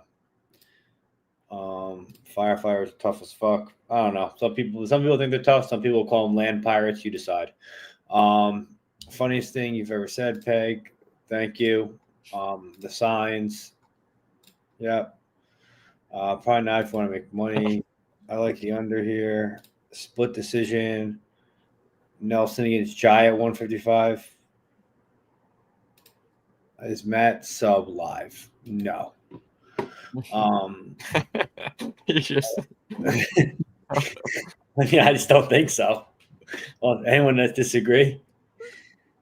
I mean, if he grapple, he could maybe, but I don't think it's gonna happen either. All right, Cody Gibson versus Arichi Lang. Arichi Lang, the Mongolian murderer, 25-12. Cody Gibson, 21-11. Odds in these two gentlemen, you get Arichi Lang at plus 160. You get Cody Gibson at minus 185 now. More money's coming in on him. Looking at this fight, I mean, Arichi Lang just got taken down in top time and sat in guard against Rosas. Now he's fighting a wrestling coach in Cody Gibson. You let me know how this is going to go. Did Arichi Lang watch tape and learn, like, okay, I got to protect the takedown? Or is Cody Gibson just going to take him down the whole time? I think we went with Dravhy last time. Couch, I'm going to have you go first. Do you like Cody Gibson in this spot at minus 185? I think he wins. I need to look at this fight more because, like, I started taping it and then the line moved a lot. Like, I do wish I looked at it earlier when he was like minus 120 because I do understand why people backed him there. You know, like, he is the rangier guy. I do like his striking. I wish he would manage the range a little bit more. I was talking about this on my own show. Like, he has the reach for it, and Arichi Lang is so hittable, but like Gibson, he's liable to give Arichi Lang the exact kind of fight he wants. Like, look at the Katona fight, right? Like, Katona is tiny, and his only shot at competing in the striking against Gibson was in the pocket when they were just standing and trading, and Gibson just gave it to him. He kept giving it to him over and over again, and to me, that's bad fight IQ. So I do worry about that because if he does that, Arichi Lang can compete with him, I think, on the feet, and I do think Arichi Lang's got some power. But if Gibson's smart and he manages the range a little bit, pops the jab, lets his output go, and mixes in the wrestling, yeah, he should win this. He should win it relatively comfortably. I'm not crazy about minus 180, and I'm not positive that Cody's going to, replicate what Raul Rosas Jr. did necessarily. I think he's a different kind of grappler and maybe not as good of a grappler, but I do think he should win. I like Arichi Lang here. And Why? I like the odds. Something about you see these Chinese fighters fight, especially the Mongolian ones. They hit hard. They win moments. I bet on Arichi Lang. It was a few fights back. Was it? Well, may have the wrong Chinaman. Maybe it wasn't him. Either way, I like what I see here from the Mongolian murderer. At this point, we got Gibson. He is far too, where this is another guy who He's 39 years old, 38 years old. He's coming off that old man's tough, and he's got a win against Chad, Brian Kelleher, and then a loss to Blackshear. I mean, he's just a way above, shooting above where he's supposed to be. I don't know. Line gets wider. I mean, we're looking at plus 160 on Arichi Lang. I mean, all he has to do is stop takedowns, and it's a pick'em fight. So, I don't know, maybe improve his takedowns. He's from Brandon and Santino's gym. Fight ready. Yeah, he's from their gym. Is he there anymore, though? Is he still Yeah, he there? is. Yeah, he's still there. He's still back there. And listen, he stops takedowns. This is a pick'em fight. Let's just assume he's going to.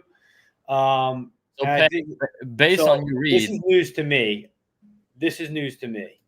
So Peg, based on your read, it's a pick him on the feet. The guy has grappling upside, but you want to bet the other dude still. Like, if you think it's a pick him on the feet and the other dude has grappling upside, what's your? I mean, I don't get it. I agree it's close on the fight, but Gibson has a big grappling edge here. He's gonna get multiple takedowns. Do you think Arichi Lang gets back up? I mean, he has bad get up game. Yeah, I mean, I watched him sitting guard against Rosas. I know, I saw that. But what are the guys? I do think Gibson is going to land a couple of takedowns. I mean, he's a former flyweight, this dude. So I think Gibson is a big dude for the weight class. He's gonna get a couple takedowns. He's a good wrestler. He's not as good in the BJJ like Rosas, so maybe he doesn't submit him, but he's gonna get a couple takedowns. Gonna win some minutes on the grappling, and then it's close on the feet. I do like Gibson a little bit better at distance. Aori Qileng is so hittable, but he has some power, and Gibson sometimes late in fight he doesn't look that good, but I don't know, man. I think Gibson. I think the line is where it should be personally. Yeah. Okay. Key, what do you think? Yeah, wish I got in on Gibson at a early number. I just didn't take this fight in time. But I think that here, Gibson has the grappling upside, obviously, but I do worry about Gibson as Couch mentioned. Like he was sometimes just obliged to just like dick swinging for no reason. Like there's just no point. He's just in the pocket, just banging.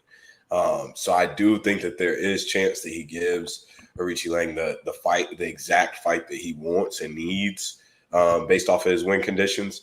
But I think that Gibson is the side at -180.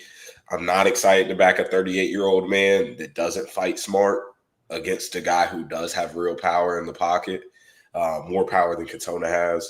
So I don't know. He's talking that shit like he wants fight of the night and shit like that. Like, no, brother, just take him down. Like, just make this an easy fight. But I feel like being in front of the crowd and shit, he may just want to end up banging. So for that reason, -180, that becomes more of a concern for me and not wanting to back that. But if I caught -120 or something, I probably would relatively easily be on Gibson here. So I think Gibson gets it done.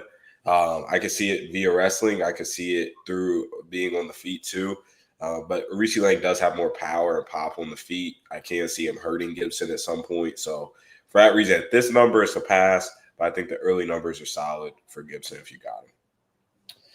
Yeah. All right. So that's pretty much it. So it's just I'm on an island on Qileng here. Thank you. Appreciate it. China, Mongolia. Yeah, I think I got confused with Mongoloid and Mongolia, and like back in those days, like Mesopotamia. I think that's where that's where the common mess up was. What? 60 seconds into and the thing is also the middle of the world, I think. I don't think it was like in the middle, like where Saudi Arabia is. I don't think it was really but Yo, this is unreal. You know, where did you find this guy, bro? It was the most fertile land at the time, by the way. The Fertile Crescent was there.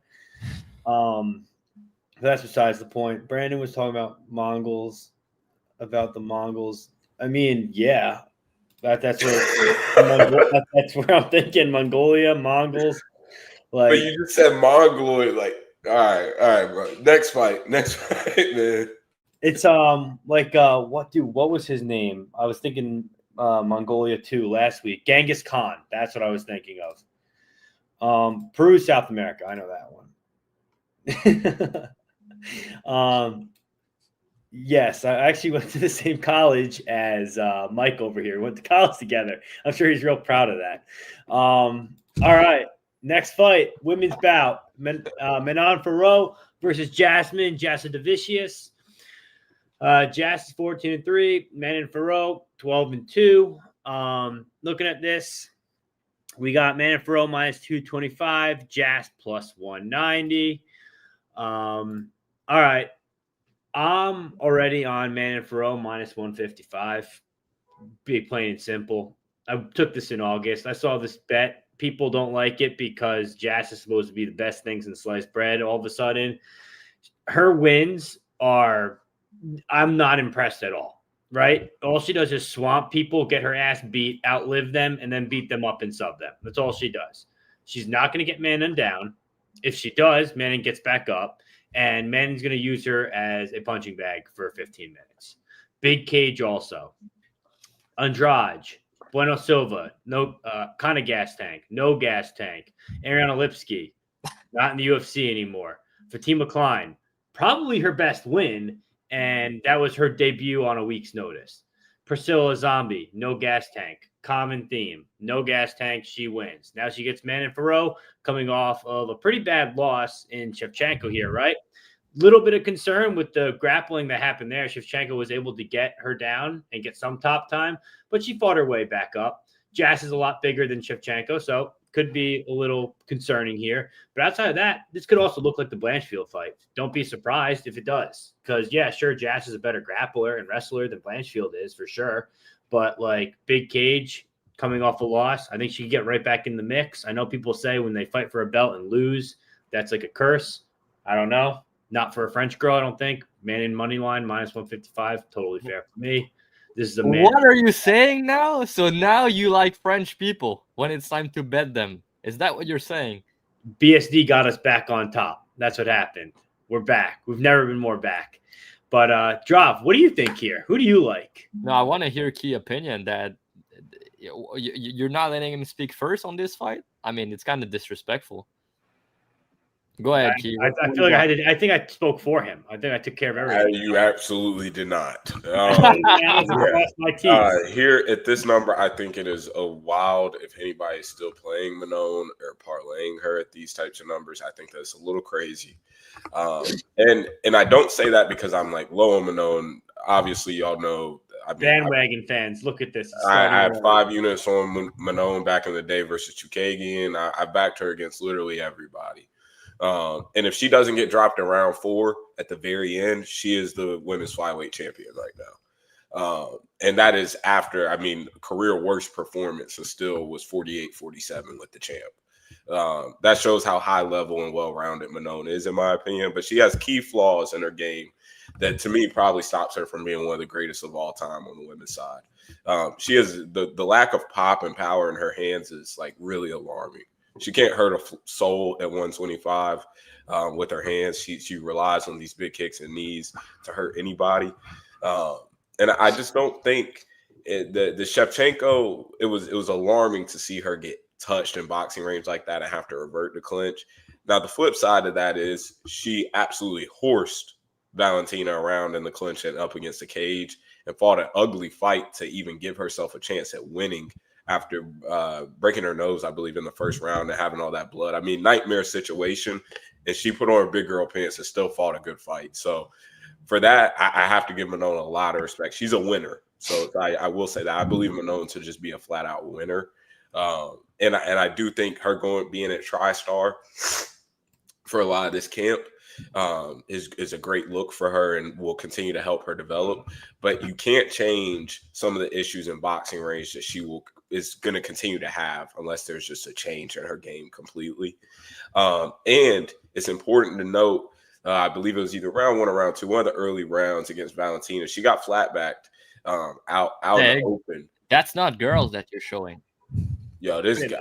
It almost doesn't look like it, but yeah, they're painted. This is crazy. We don't know who's fought TV. But I think Manon at the end, I believe it was the end of round 1 or maybe round 2, she got flat back down in the open and was there the rest of the round. And that's Valentina. And I get it. Valentina's a great grappler on top, but Jazz is a horse on top, like absolute horse on top. So I believe if Jazz gets her down out in the open, that is real problems. Now I will say, up in the clinch, that's why I'm not here ready to back Jazz, is because I'm not sure what the clinch looks like here. Jazz usually has an easy time horsing girls around in the clinch, but Manon is probably one of the only girls that can either match or surpass her physicality. So for that reason, that's why I'm not running to back Jazz here. If I was more confident she could win the clinch battle, I would be easy on Jazz here at plus 200. But I think the Manon showed a lot of growth in her game in the Valentina loss. And again, that was career worst. So if she gets her swag back and is looking better on the feet, the movement is going to be there. She will be able to dance around the edges. Jazz is in her home country. Maybe scorecards and crowds sort of points the judges her way. But so I think that this is Jazz or pass. Again, the clinch battle is the deciding factor. I'm not sure what that looks like because I do think Manon is either just as strong as Jazz or stronger. So I don't know here.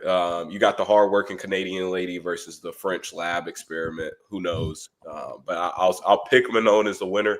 But it is Jazz or pass as a bet here. Disgusting work. Look at this sellout. That was very French of you to just sell out on someone who's been in your foxhole for this whole time. Disgusting. Job, you're up. Actually, you know what? Let Wolf Couch go first, then you're going to go last, and we're going to berate you while you do it. Well, okay. I mean, I'll give credit to Dravhy, though, because he taped this before I did, and he told me to look out for the wrestling. And I did, and I noticed what he was talking about, and ultimately it ended up having me get over to the Jasmine side. For me, it's like, okay, yeah, like I also love Manon. I've always backed her. Only time I ever faded her was last time I backed Chev. And honestly, I thought Manon looked really good even in that loss. I thought she looked incredibly strong in the clinch, like he said. And I do think that even here, she's probably stronger in the clinch, but this is the first time she's fighting somebody actually her size who can probably match her physicality. She hasn't fought anybody even, I guess Chev is the closest, but she's not the same size. She's smaller. So that's one thing. The other thing with the grappling, and Key kind of touched on it too, like if you take Manon down against the fence, right? Chev got 2 takedowns. One was against the fence. One was in the open mat. When she got taken down on the fence, right back up. Not even, it was like a couple seconds and she popped right back to her feet. She uses the cage really well. But when she was flat on her back, I think it was round 2 or round 3, one of those. She was stuck. And she spent the rest of her time until the round ended on her back. And that's the only real sample size we have to work with because she's never really been taken down and put on her back before that. So I have to work off of that. And when I see that and I look at Jasmine, I'm like, okay, so Jasmine has some solid open mat wrestling. If Jasmine does get on top, she is very heavy with the ground control. She does have good control. She's got great ground and pound, and she probably could mess up Manon's face a little bit and land some damage. And then the other thing is Manon going to be hesitant to use her kicks here? Because her kicks are like her primary weapon. She's most comfortable when she's kicking. And what happened when Chev caught that first kick and took her down? She started kicking less. And I've seen Jasmine catch a kick. I've seen Jasmine use that to get the takedown. If she does that here, is Manon going to start kicking less? So because of that, because I think Jasmine can get the takedowns, because I think if Jasmine gets on top, Manon might not be able to get back up. And, you know, with the size and everything, I do think that at plus 200, it's a major dogger pass. Like, yeah, if Manon is on her feet, Jasmine can't get her down at all and can't control her in the clinch, Manon will smoke her. Absolutely. But, like, why would you lay minus 220 when there is a clear threat here? And she has not fought anybody like this yet. She hasn't. I know that Shevchenko, I saw somebody in the chat say, like, Chev had the hands to set up the takedowns. Jasmine doesn't. Yeah, I talk about that all the time, too.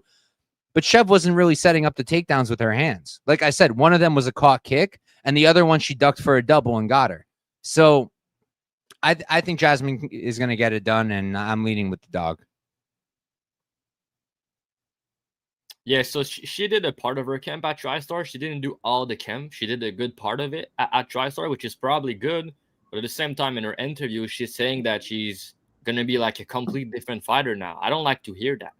Like, you have a lot of things that is good in your game, and there's a reason you got to a title shot because you're good at what you do. And if you're trying to change everything and you're trying to change too much, I don't think that's going to be great. She has some flaws, but I don't think she needs to change everything.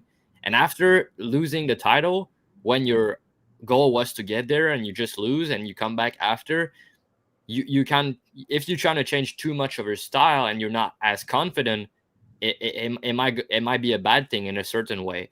And Jasmine, on the other hand, she has all the momentum going into this fight. She's fighting at home, massive winning streak. She's going to go like crazy with the crowd. We know how it's going to go, right? One of the reason I like the Jasmine side here, I play her at plus 220. I made her a 2-unit plays. I'm going to give that out on the podcast. So everything I like plus 180 range and better, I think it's solid for Jasmine. I think that she's a good underdog this week. And again, I'm another guy that never did bet against Manon ever. I've backed her every single fight in the UFC. That's my first time betting against her, so it's not something I like to do. But I do think it's a close fight. And I do think if Manon wins, it's going to be a close decision, 29-28, right? And even if she wins a close decision, they can say, oh, Jasmine, get it, you know, with the crowd, with the judges. Just something to consider when you're laying minus 2xx. But yeah, the way I see it is, I was talking... yeah, I did watch the Cortez fight. I bet Cortez in that fight. Reason being, I think Cortez is a better wrestler than Manon, and I do think that Jasmine was not able to implement her game. And also something to know, Jasmine's striking got better since the Cortez fight, by the way. look a lot better in the last 2 fights, and that's something people don't talk about. Yes, she's hittable. Yes, Manon's clearly the better striker, and she's faster. I do agree with that. But if there's one thing about this matchup is that Jasmine's going to pressure, and there's going to be a takedown threat. And because of that, that's going to also open her striking more. So, and Manon sometimes, when she get hit, her body language and the way she get hit, it's kind of weird. It's not like she's chinny or anything like that, but she has some weird reactions. And if you had the crowd on top of that, I don't think it's out of the equation that Jasmine win a round on the feet if she establish a takedown threats on early in the fight and has a couple big moments on the feet personally.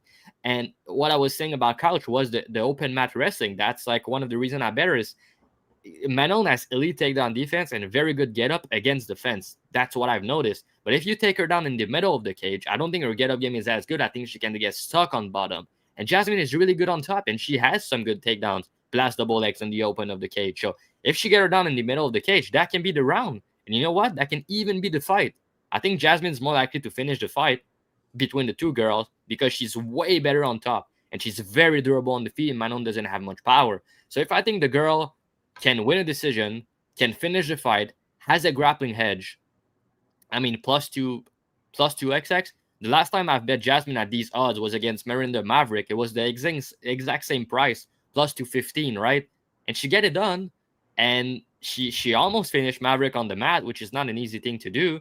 She's very good when she get on top because she has good ground and pound. Her control has got better, and I think I've noticed as well, she does a much better job now compared to when she got started in MMA to mix her striking with her takedowns, and that could be key here. And the kicks that Couch mentioned, that's also another thing. Manon's best weapon is her kicks, body kicks, stuff like that. But if Jasmine catch one kick and get her down, I think she's going to be very careful about kicking. And if she doesn't kick as much, I do think it's going to be closer than what people think on the feet if she only use her hands. So, yeah, overall, I kind of disagree with people saying that she's just going to win 30-27 easily on the feet. Even Erin Blanchfield was not pushing the wrestling, had like no success early, and she had some big moments on the feet against Manon. I bet Manon there, but it was kind of closer on the feet at times in like 2 of these rounds. So at the end of the day, I think Manon should be a slight favorite because, you know, she's the better striker. She has good takedown defense, but it's kind of easy to look at this fight and be like, okay, so she has good takedown defense. She's the better striker. She's going to outstrike her. She's going to win easy, right? But I think that there's more than that. There's the takedown threat of Jasmine that's going to make Manon maybe a little bit more hesitant on the feet. There's the fact that she might kick less. There's the fact that if Jasmine get on top, she might wreck her. Because Valentina, when she get on top, she didn't do anything. Jasmine, if she get on top, she's gonna do damage. And also, if there's a round that Manon look good for 3 or 4 minutes and outstrike Jasmine, when she gets on top, she can steal a round that way. So I just think overall, I see her landing a takedown or 2 in this fight. And because of that, I have to lean her way. I think she's a good bet this week. I think she's one of the better underdog on the entire slate. And I get that they're both older right now, but you have a girl with all the momentum that want to make a statement in his hometown, and you have another girl who's coming back after a title loss, changing camp, trying to change some things.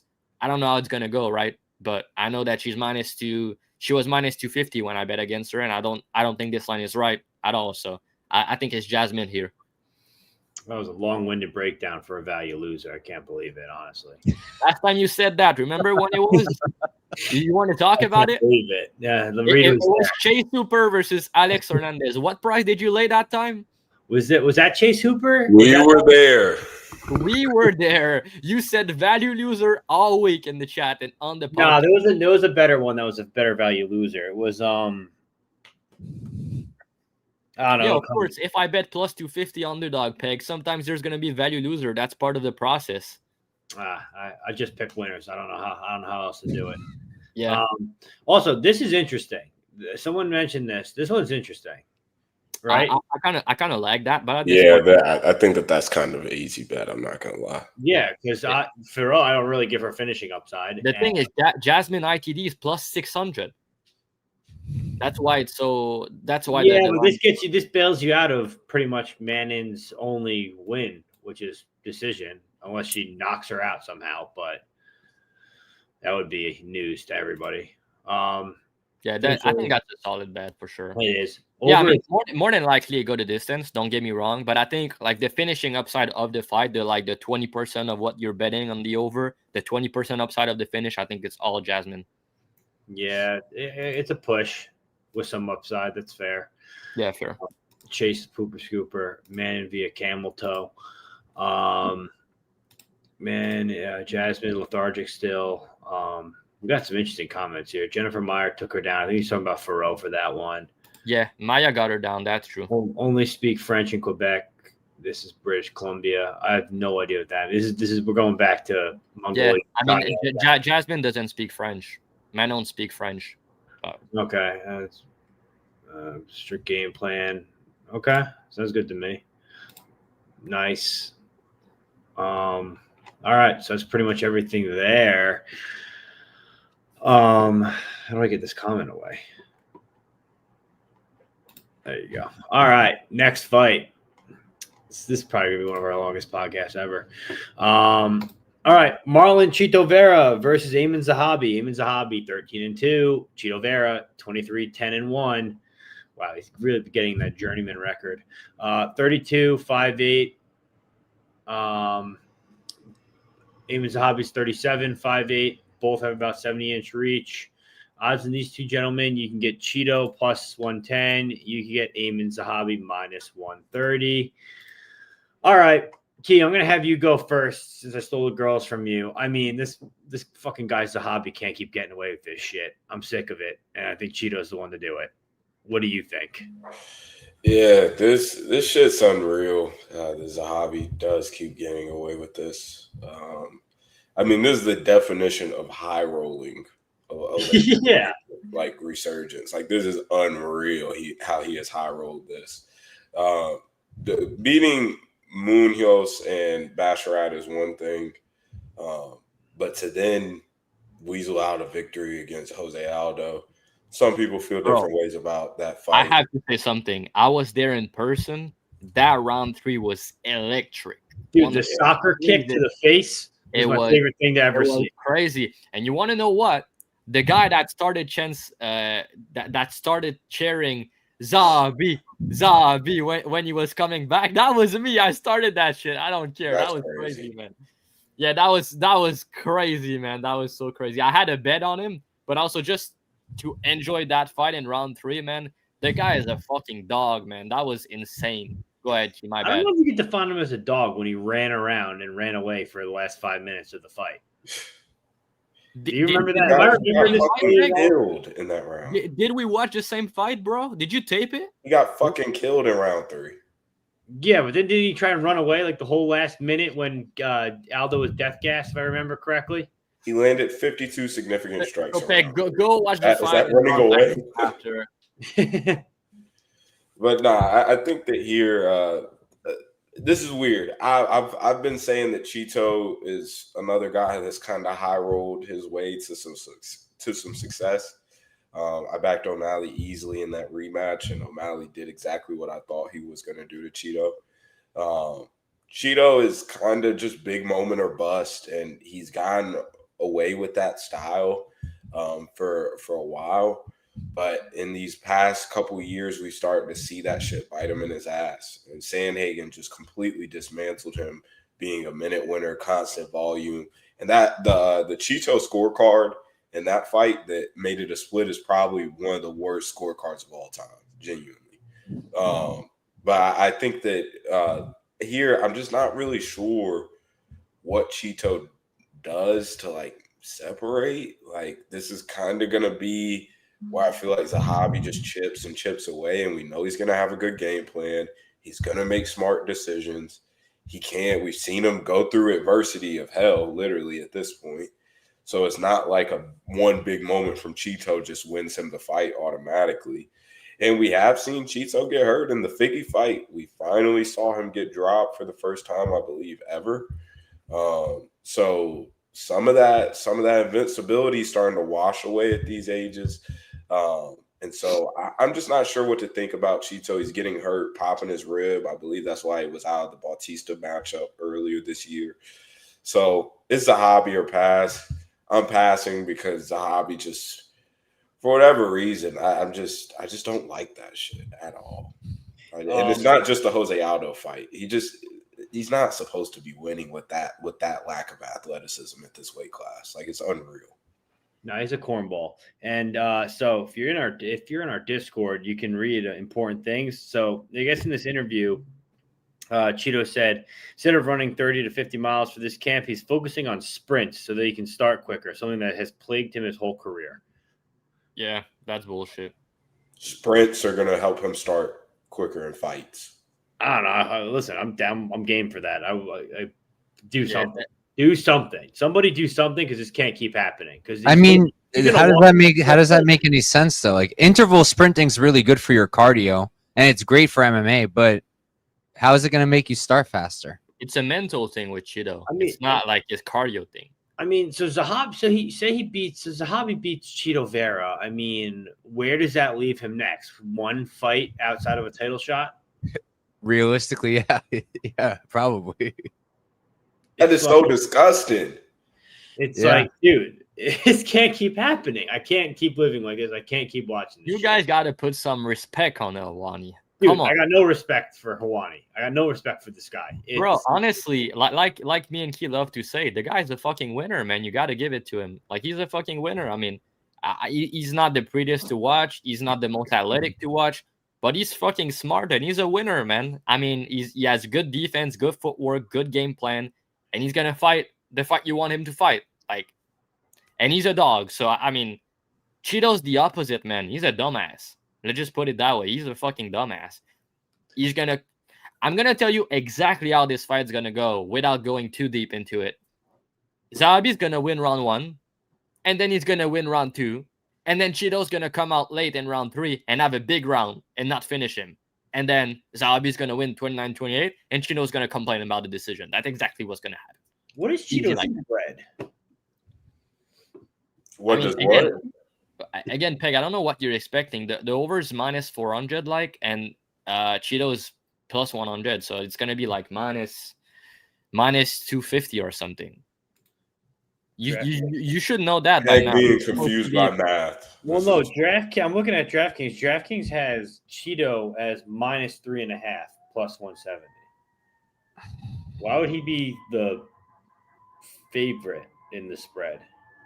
Yeah, they don't have it on Bet Online. They mess it up sometimes when the line's been moving. That's a crazy thing to have, because I mean, it was probably plus 3.5. I don't know. Do they actually have Zahabi's? Yeah, bro, I'm looking. It's a real line. I'm looking at it on DraftKings right now. On Bet365, plus 3.5 for Chito is minus 250. Yeah, exactly. I'm looking at plus 3.5 for Zahabi, minus 235. Yeah, that's really good. Yeah, I see that. Yeah, that's a good bet. I like that. I like a good bet. Oh, and then look at that. You can get Jasmine Jasudavicius plus 3.5, minus 170. You parlay them together, you get plus 130. You hear that again? Have a plus. I'm not taking it because I got Manon on money line. But Jas, if you like Jas, you parlay those two spreads together, plus 130. That's a plus EV bet. I sound like Yanni. You guys have a bet like I'm Yanni on Tuesday night. I put together a little parlay for you guys. Beg, you sound exactly like Sean Strickland. If you shave your head and you talk like that, you look like him.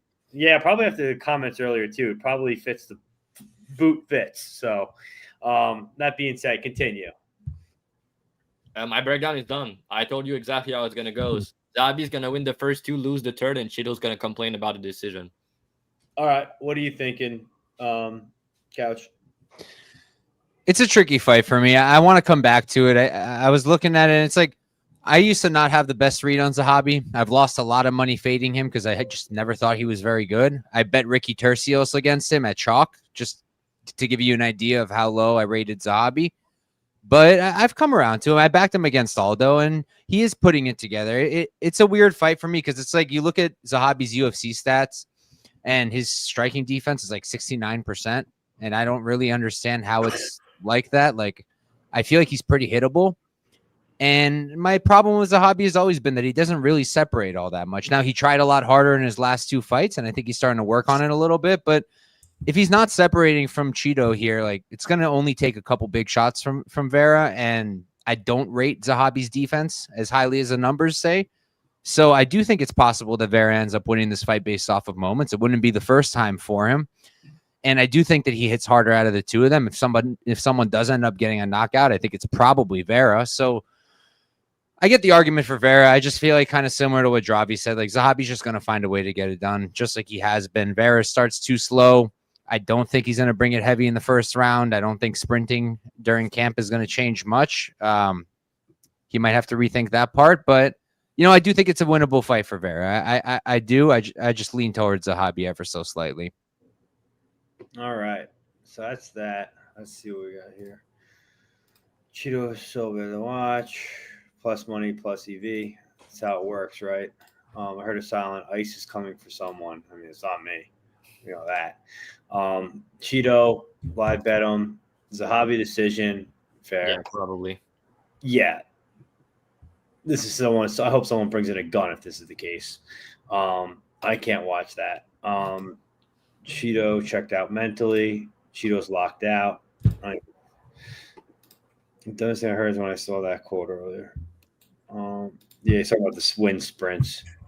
Chito has been drilling wrestling and subs nonstop. That's Bob clean. You're unmuted, by the way.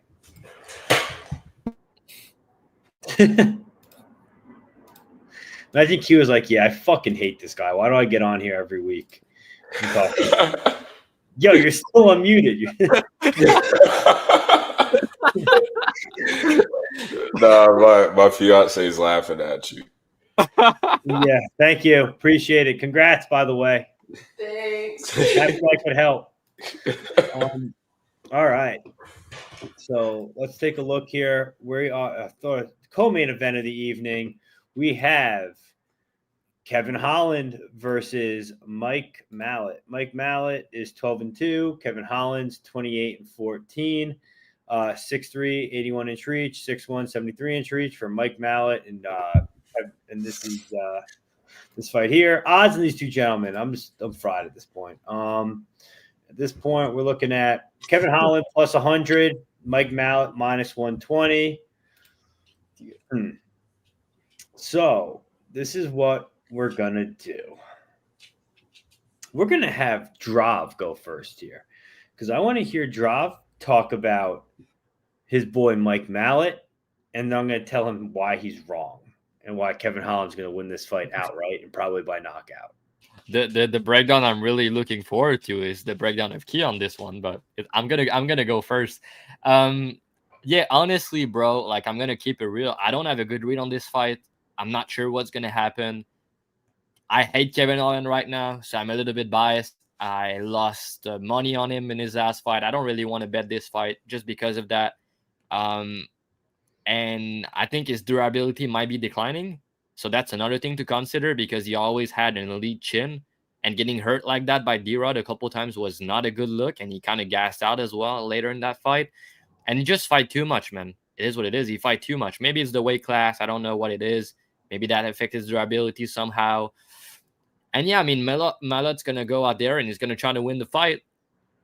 Holland's going to go out there and he's going to try to, have some fun and fuck around. So that's, that's the issue for me. And obviously Mallot's fighting at home. Holland was saying that he thought he was fighting Jake Matthews and all that shit. I don't really believe that, honestly, but he's just a hard guy to trust in general. But, just a market standpoint, the fact that he was like minus 500 the fight prior and now he's plus money, just because of that, I don't really want to lay chalk on Mallot, but I do think Mallot's going to get it done. I just think it's more serious at the moment. I think he could grapple Holland as well. We've seen that before against Holland. I know Mallot is not as big as these guys at 185, but he can grapple. He has a good guillotine. It would not shock me to see Mallot catching Holland in the guillotine personally. It would not shock me to see Mallot clipping Holland on the chin as well, because I do rate Mallot power with his check left hook, so that's something that he has for him. But yeah, Mallot in round 3, I have some concerns. If Holland break him late, something like that. But I just have to trust Mallot a little bit more, but I'm not confident, man. You can make a case on both sides. I think the line should be close, and it is close, so I'm not going to get involved, but I think Mallot's going to get it done. Yeah, I played Kevin Holland plus 115. Here's why. This is the exact type of fight that Kevin Holland wins, right? Everyone rushed to the ticket counter. Let me get my bet in. Kevin Holland's minus 600. Let me get my bet in. Let me get minus 600. Now you guys want to give up on Kevin Holland plus odds fighting a Canadian who's a quitter. Yes, we saw Neil Magny did it. He got brought to the Magnyverse. Kevin Holland, guess what? If Mike Mallett's not gonna be able to stand with Kevin Holland. If he tries that, he's gonna get hit with the super soaker, as the kids say. I disagree with that. You don't think he's gonna have to wrestle? He's gonna get tired, and if he gets tired, he's gonna get brought to the Hollandverse, which is pretty similar to the Magnyverse, just a little bit different. And that's the case there. I mean, striking on the feet, I really don't think it's close. I mean, this is a pretty I'm not gonna call it a step down, but you put D-Rod in striking against Mike Mallot, fight probably looked the same. He'd probably piece him up on the feet too. I mean, D-Rod's a good striker. It is what it is. You can't say it's not. We just expected his chin to be fried, but I guess the thing, Peg, is who D-Rod is hurting on the feet like that. That's my issue. Who's the last person D-Rod hurt like that on the feet? Did he hurt Kelvin in that Kelvin fight? No, he did not. No. I would have thought that would have been the last one, but no. I think Kevin Holland. This is a very winnable fight for Kevin Holland. I think he's got the grappling. I think he's got good jiu-jitsu. I think he's got better striking. This is gonna be a fight that plays out on the feet more often than not. And honestly, I think it's probably gonna be it's gonna be a low volume striking affair where guys both picking their shots because no one wants to overcommit. Obviously, Holland's chin being hurt earlier. Mallett's chin not being the best, and also not wanting to gas this fight in front of the home crowd. I don't know. Plus odds on Holland seems fair in a fight that's going to be super close. You're getting a guy with more experience, better vibe. I don't know. Hood's going to love it. Trust me. But in the last 5 years, D-Rod has hurt and knocked out Santiago, who's kind of cooked at this point in his last fight. And outside of that, the only fight he has knocked down against, it's the Kevin Holland fight. The other fight that he had a knockout, you have to go all the way back to 2020, and it's against Dwayne Grand. This isn't bad. Yeah, I mean it's just hard for me, man. I can see it ending by submission. I can see ending by KO, and I can see it by decision. It's fucking hard to bet this fight, so I don't know why I would put my money on that personally. But I mean, because you want to experience the Kevin Holland experience. Couch, you have a good read on this one, or? I wouldn't say I have a good read on. I mean, it's really hard to have a good read on Kevin Holland fights. Shout out to him. That meme I made of him was the best I've ever done on a post, I think. But yeah, I mean, I think Holland has a shot here. I do. I think this is one of those spots where people all give up on Holland because they all backed him at minus 500 and he lost, and now he's a bum again. And it's the cycle that goes on forever, and it'll go on for the entire history of mankind. But I do think he can win. Like, I look at Mallot, and ever since the Neil Magny fight, like, he's barely grappling. He's barely shooting for takedowns. He shot for one takedown in the Trevin Giles fight, and that was it. He didn't shoot at all against Radke. Maybe he felt like he didn't need to. That's possible. I tend to think that he didn't shoot because he's scared about the cardio. I also think he's throwing less for the same reason. And, you know, if he comes out here and he's not willing to shoot, or he's not willing to really keep trying once Holland does get back up, then I think he'll start to struggle, because I do think Holland is better on the feet. I think he's faster. I think he hits harder, and I like his striking at range better. But I can also see a world where Mallot does try to wrestle and Holland gets back up and that exhausts Mallot. I think that's possible too. My only thing with Holland is I do think his chin is starting to go, and I think he's starting to get touched more and more every fight. And I do have a problem with how he enters the pocket, and he's got his hands down, and Mallot's got hands in the pocket. He's fast, and I do think he can catch Holland. I think he can drop him with that left hook just like D-Rod did. So I do have my concerns. And Mallot could probably sub Holland too in a scramble or something like that. But I lean towards Holland a little bit, but it's a very close fight, and I'm not super confident, and I probably won't have money on it, but we'll see. Key, everyone's been waiting for this. This is the one everyone's waiting for. Your PTSD breakdown of Kevin Holland after rushing to the counter to play money line in a parlay and KO ticket and ITD, whatever you played. Yeah, I think damn near everybody that had a Holland ticket last fight should want Mallot to be allowed to carry a fucking knife into the cage here. I think that here Holland has, I mean, just shit the bed in the dumbest of times, and now, I mean, we're talking about a guy who went to split against JDM, and he did not like. You can argue whether or not that should have been a split, but that was like a competitive ass fight, like. And we saw Holland kind of fight in a pity-patty way that we hadn't seen him fight up that way up until that point. So this is really interesting here. I think, honestly, pick-wise, I do kind of lean Holland. But it's at the same time, we're seeing regression in a lot of areas. And a lot of people are just pointing towards his chin. But I don't think that that's the only thing that's regressed. Like his process and striking on the feet in general has just regressed. And I don't know if it's due to all of the camp changes it seems like he has going on. He's now at new gym Squabble MMA with some different coaches, whereas he was with Main Street and Bob Perez and Derek Lewis and all those guys over there, which had a great gym. And they also have some women's MMA fighters on Fury FC. This weekend I actually have some promise, but but I think that here Holland is just, I don't know what I'm gonna get. This it seems like he's just adopted this sort of bullshit Philly shell and is absolute ass. And he's getting touched up. D-Rod deserved to knock him out in that fight. The fact that D-Rod eventually went on to get bonked was hilarious too, and gave me an extra bit of false hope that was, I guess, adds a little sting to the bite here. But I think that here Mallot has the wrestling upside. I do think that he can make it close, but I also still do worry about what does Mallot's like real gas tank look like at any sort of pace. The Giles fight was just them staring. Radke, that was a good performance, but we haven't seen him get pushed at any sort of decent pace since Magny. So, again, Drav mentioned it early and said it a bunch. This is a weird, hard fight to like get a good read on. Like there's a lot of ways that this could play out. So, for that reason, it's a pass fight. Pick wise, I'll go Mallot. It's added with him being his home country. Blah blah blah. It would be satisfying to see Holland lose at this point. I'm not going to lie. This is a guy who, in my opinion, is legit top 10 potential if he is serious about his career. He's been a couple wins away from title shots at different points in his career and has shit the bed, and just obviously is just phoning in his career with a good contract and nice money. So not surprised to see him take another one after an embarrassing loss earlier this year against D-Rod. So I'll go with Mallot here. Fuck Kevin Holland. Unbelievable. Disgusting. All right. Everyone went, right? Basically, all the comments just say they're just talking about Kevin Holland, whether he's zoned in or not, and what he could like if he was zoned in.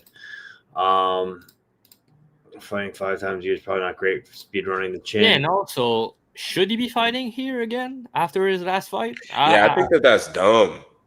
Like, he took a shit ton of damage, man. And that's the worst that we've ever seen him, because it was one thing to get touched up by JDM, Wonder Boy, and MVP, but to get touched up by D-Rod is just, that's tough. Yeah. Someone, what did it say? Is on TRT. Depends. I guess it depends when you look at it, bro. You look at different sports, right? You look at Muay Thai and Glory Kickboxing. Bro, guys fight every week. It doesn't really matter. Kind of just depends on how you look at it. I hope Holland wins here, because you guys know if he wins, he's going to be like minus 300 next fight against somebody ranked, and it'll be a good fade spot. I would love to see it too. I'm kind of over the. Also, isn't there like some record about full send fighters? Because like, isn't Mallot like a full send Nelk Boys fighter or something like that? Yeah, dude. And Keith, you don't want the hood to squash that shit? Come on. I mean, what are we doing here? Holland is actually ranked right now.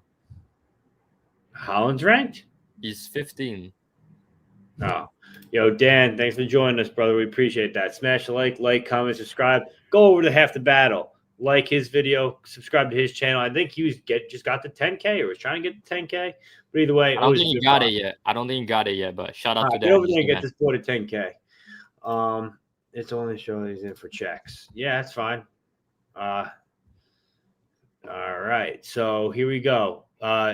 Renier de Ritter versus Brendan Allen. Odds in these two gentlemen, you can get Renier de Ritter minus 205. You get Allen plus 175. So I'm gonna have Couch go first. You're the guest. Main event: RDR versus Brendan Allen. You taking the dog shot on Allen, or do you think Renier gets it done?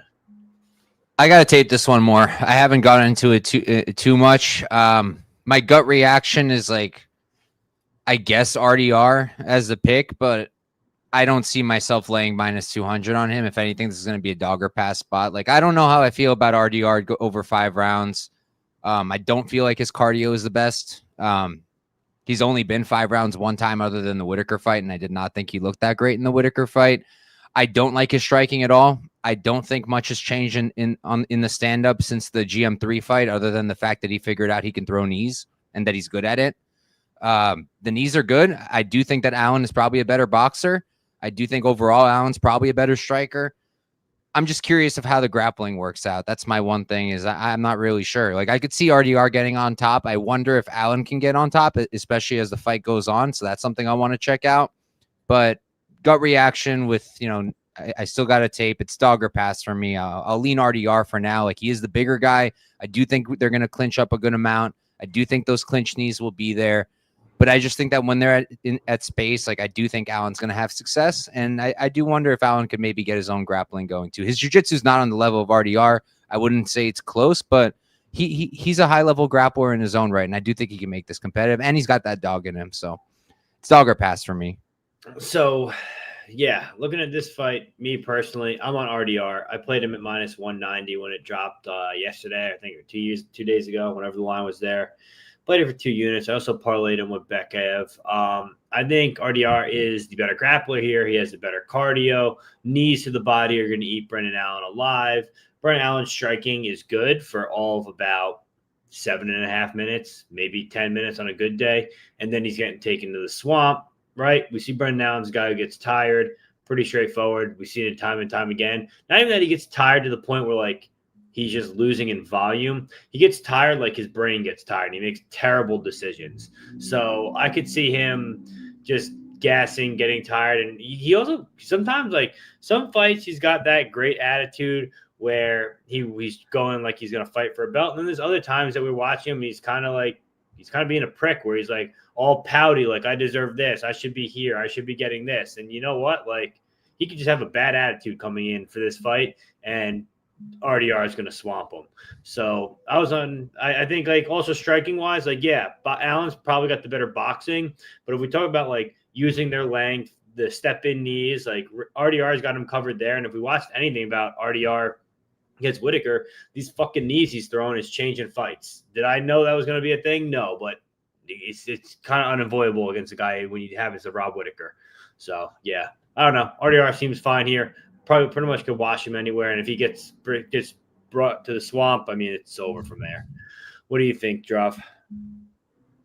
Yeah, I mean, to Couch's point about the cardio, I don't think Allen is good for 5 rounds either, man. I mean, as the fight goes on, he doesn't look good. I would be willing to back Allen here in maybe a 3-rounders just because of, I think he's going to have success early. I think he might even win the first round, honestly. But the Ritter, as the fight extends, I just trust his will to win more, man. Like, he's a winner in his head, and he's going to do everything he can to win. Yes, sometimes he doesn't look good, but he's one of these guys like DDP, man. Like, on tapes, you watch him, he does a lot of mistakes. He does all these things. You're like, oh, what are you doing? All these fucking shit that you're like, what is that? And somehow you win all those fights. The Whitaker fight, I mean, he beat Whitaker in the championship rounds, man. I mean, yeah. I bet the Ritter there, but I was not expecting that whatsoever, man. Let me tell you that. And those knees that he has, he's kind of elite with them. He's really good with them. And I do think that's going to affect Allen because I don't think his cardio is very good. He's taking this fight on 4-week notice. And yes, I do think he's a better striker and maybe he can have success grappling. But Allen, when he's fighting like good grappler or guys that can wrestle, like Jacob Malcolm, like Fluffy Hernandez, he end up losing those fights more often than not because he tends to make mistakes as the fight goes on. He won against Malcolm, but honestly, you can maybe argue the other way. But Malcolm was able to out-wrestle him. But the difference between like Fluffy and Malcolm is that RDR is much bigger, man. He's much bigger. They used to train together at Killcliff, but I listened to the interview and, Aden, the way he's talking, they didn't really spar much. They don't really know about each other sparring too much. So now Aden is in Chicago with Bilal since his last fight. He looked good against Vettori, but I also think Vettori is completely washed. So, yeah, I just think every time Aden get like a big opportunity like that against like a top 5 fight or something, you end up losing all the times. So now on short notice in the 5 rounds, I think I like the Ritter here. I do think he's probably more likely to finish. I do think he has more will to win, more dog in him if things get tough. And I do think the 5 rounds on a full camp is probably better, even though I'm not saying he's a cardio machine or anything like that. But I just think he pushed through fatigue more and better than Aden as the fight goes. Key, what are you thinking? Yeah, sadly, I feel like the RDR swamp is inevitable here. It just is what it is. I hate these types of fighters. If you've been watching the pod, I have a very strong dislike for guys who just make ugly shit work nonstop. So DDP and RDR is my worst nightmare. But sadly, I think that Allen just doesn't have the amount of pop in your hands you need to really capitalize on all the mistakes that RDR has. And I think that that's what's going to eventually, whenever RDR does lose, I think it will be in dramatic fashion through via knockout or a guy hurting him multiple times badly throughout the fight. So I think RDR gets it done here. He's a better grappler on the mat too. Allen's a guy who does wilt as time moves on. Taking this on short notice, I don't give a fuck what camp you're at. Allen's sort of proven what type of guy he is. I don't see him winning a 5-rounder against RDR. As Dravhy said, if there was a 3-rounder, I probably would be a little more excited about Allen here. But this being a 5-rounder just definitely gives RDR the advantage. So RDR, I think that I understand these prices at minus 200 and stuff. I think that makes sense. All right. That's pretty much everything here. That's the show, guys. Thanks for joining us. It was a long one. Couch, we appreciate you joining us, bro. We're gonna have you back on again soon. We don't really do parlays anymore because these guys hate fun. So yeah, I guess that's pretty much it. You guys want to do like favorite bet, anything like that, or we just want to just sign off? All right, 2 hours. We're done here. Thanks for joining us. We'll be back next week for UFC 321. That should be interesting. This guy wants a lotto parlay. Check the Twitter. I'll throw it on Twitter. Chalky bets. Don't forget to message me. I'll get you your gift. Guys, follow Couch Warrior. He does a show. Usually it's Tuesday nights or Wednesday nights. We're going back to Tuesdays now. The Contender Series is over. 8 p.m. Eastern time. So are we. We're going to be competing. Time. Are you for real? Yeah. We're going to be at 9 p.m. Tuesday. 9. So we'll be there. All right. We'll be there. make it work. It's because of Key, Couch. If you wanna be mad at him, I thought we were boys, Key. I thought we were boys. Everything's. I'm gonna put his links below. His shows every Tuesday night. Great show to watch. Always a good time. He does a panel thing too. Sometimes it's a ton of fun. Link to Discord. Join it below. My picks are free. We talk fights all the time. Key, Dravhy. They got their odd shoppers and Discords below. It's gonna be great. Yeah, that's the show. Again, better reach Qileng. It's going to be great. And we will see you next week. And we'll figure out where we're going to put that money next week. Peace. Next pay-per-view is going to be great. See you guys next week. Yeah. We're going to have a first time guest next week card. So we're going to reveal this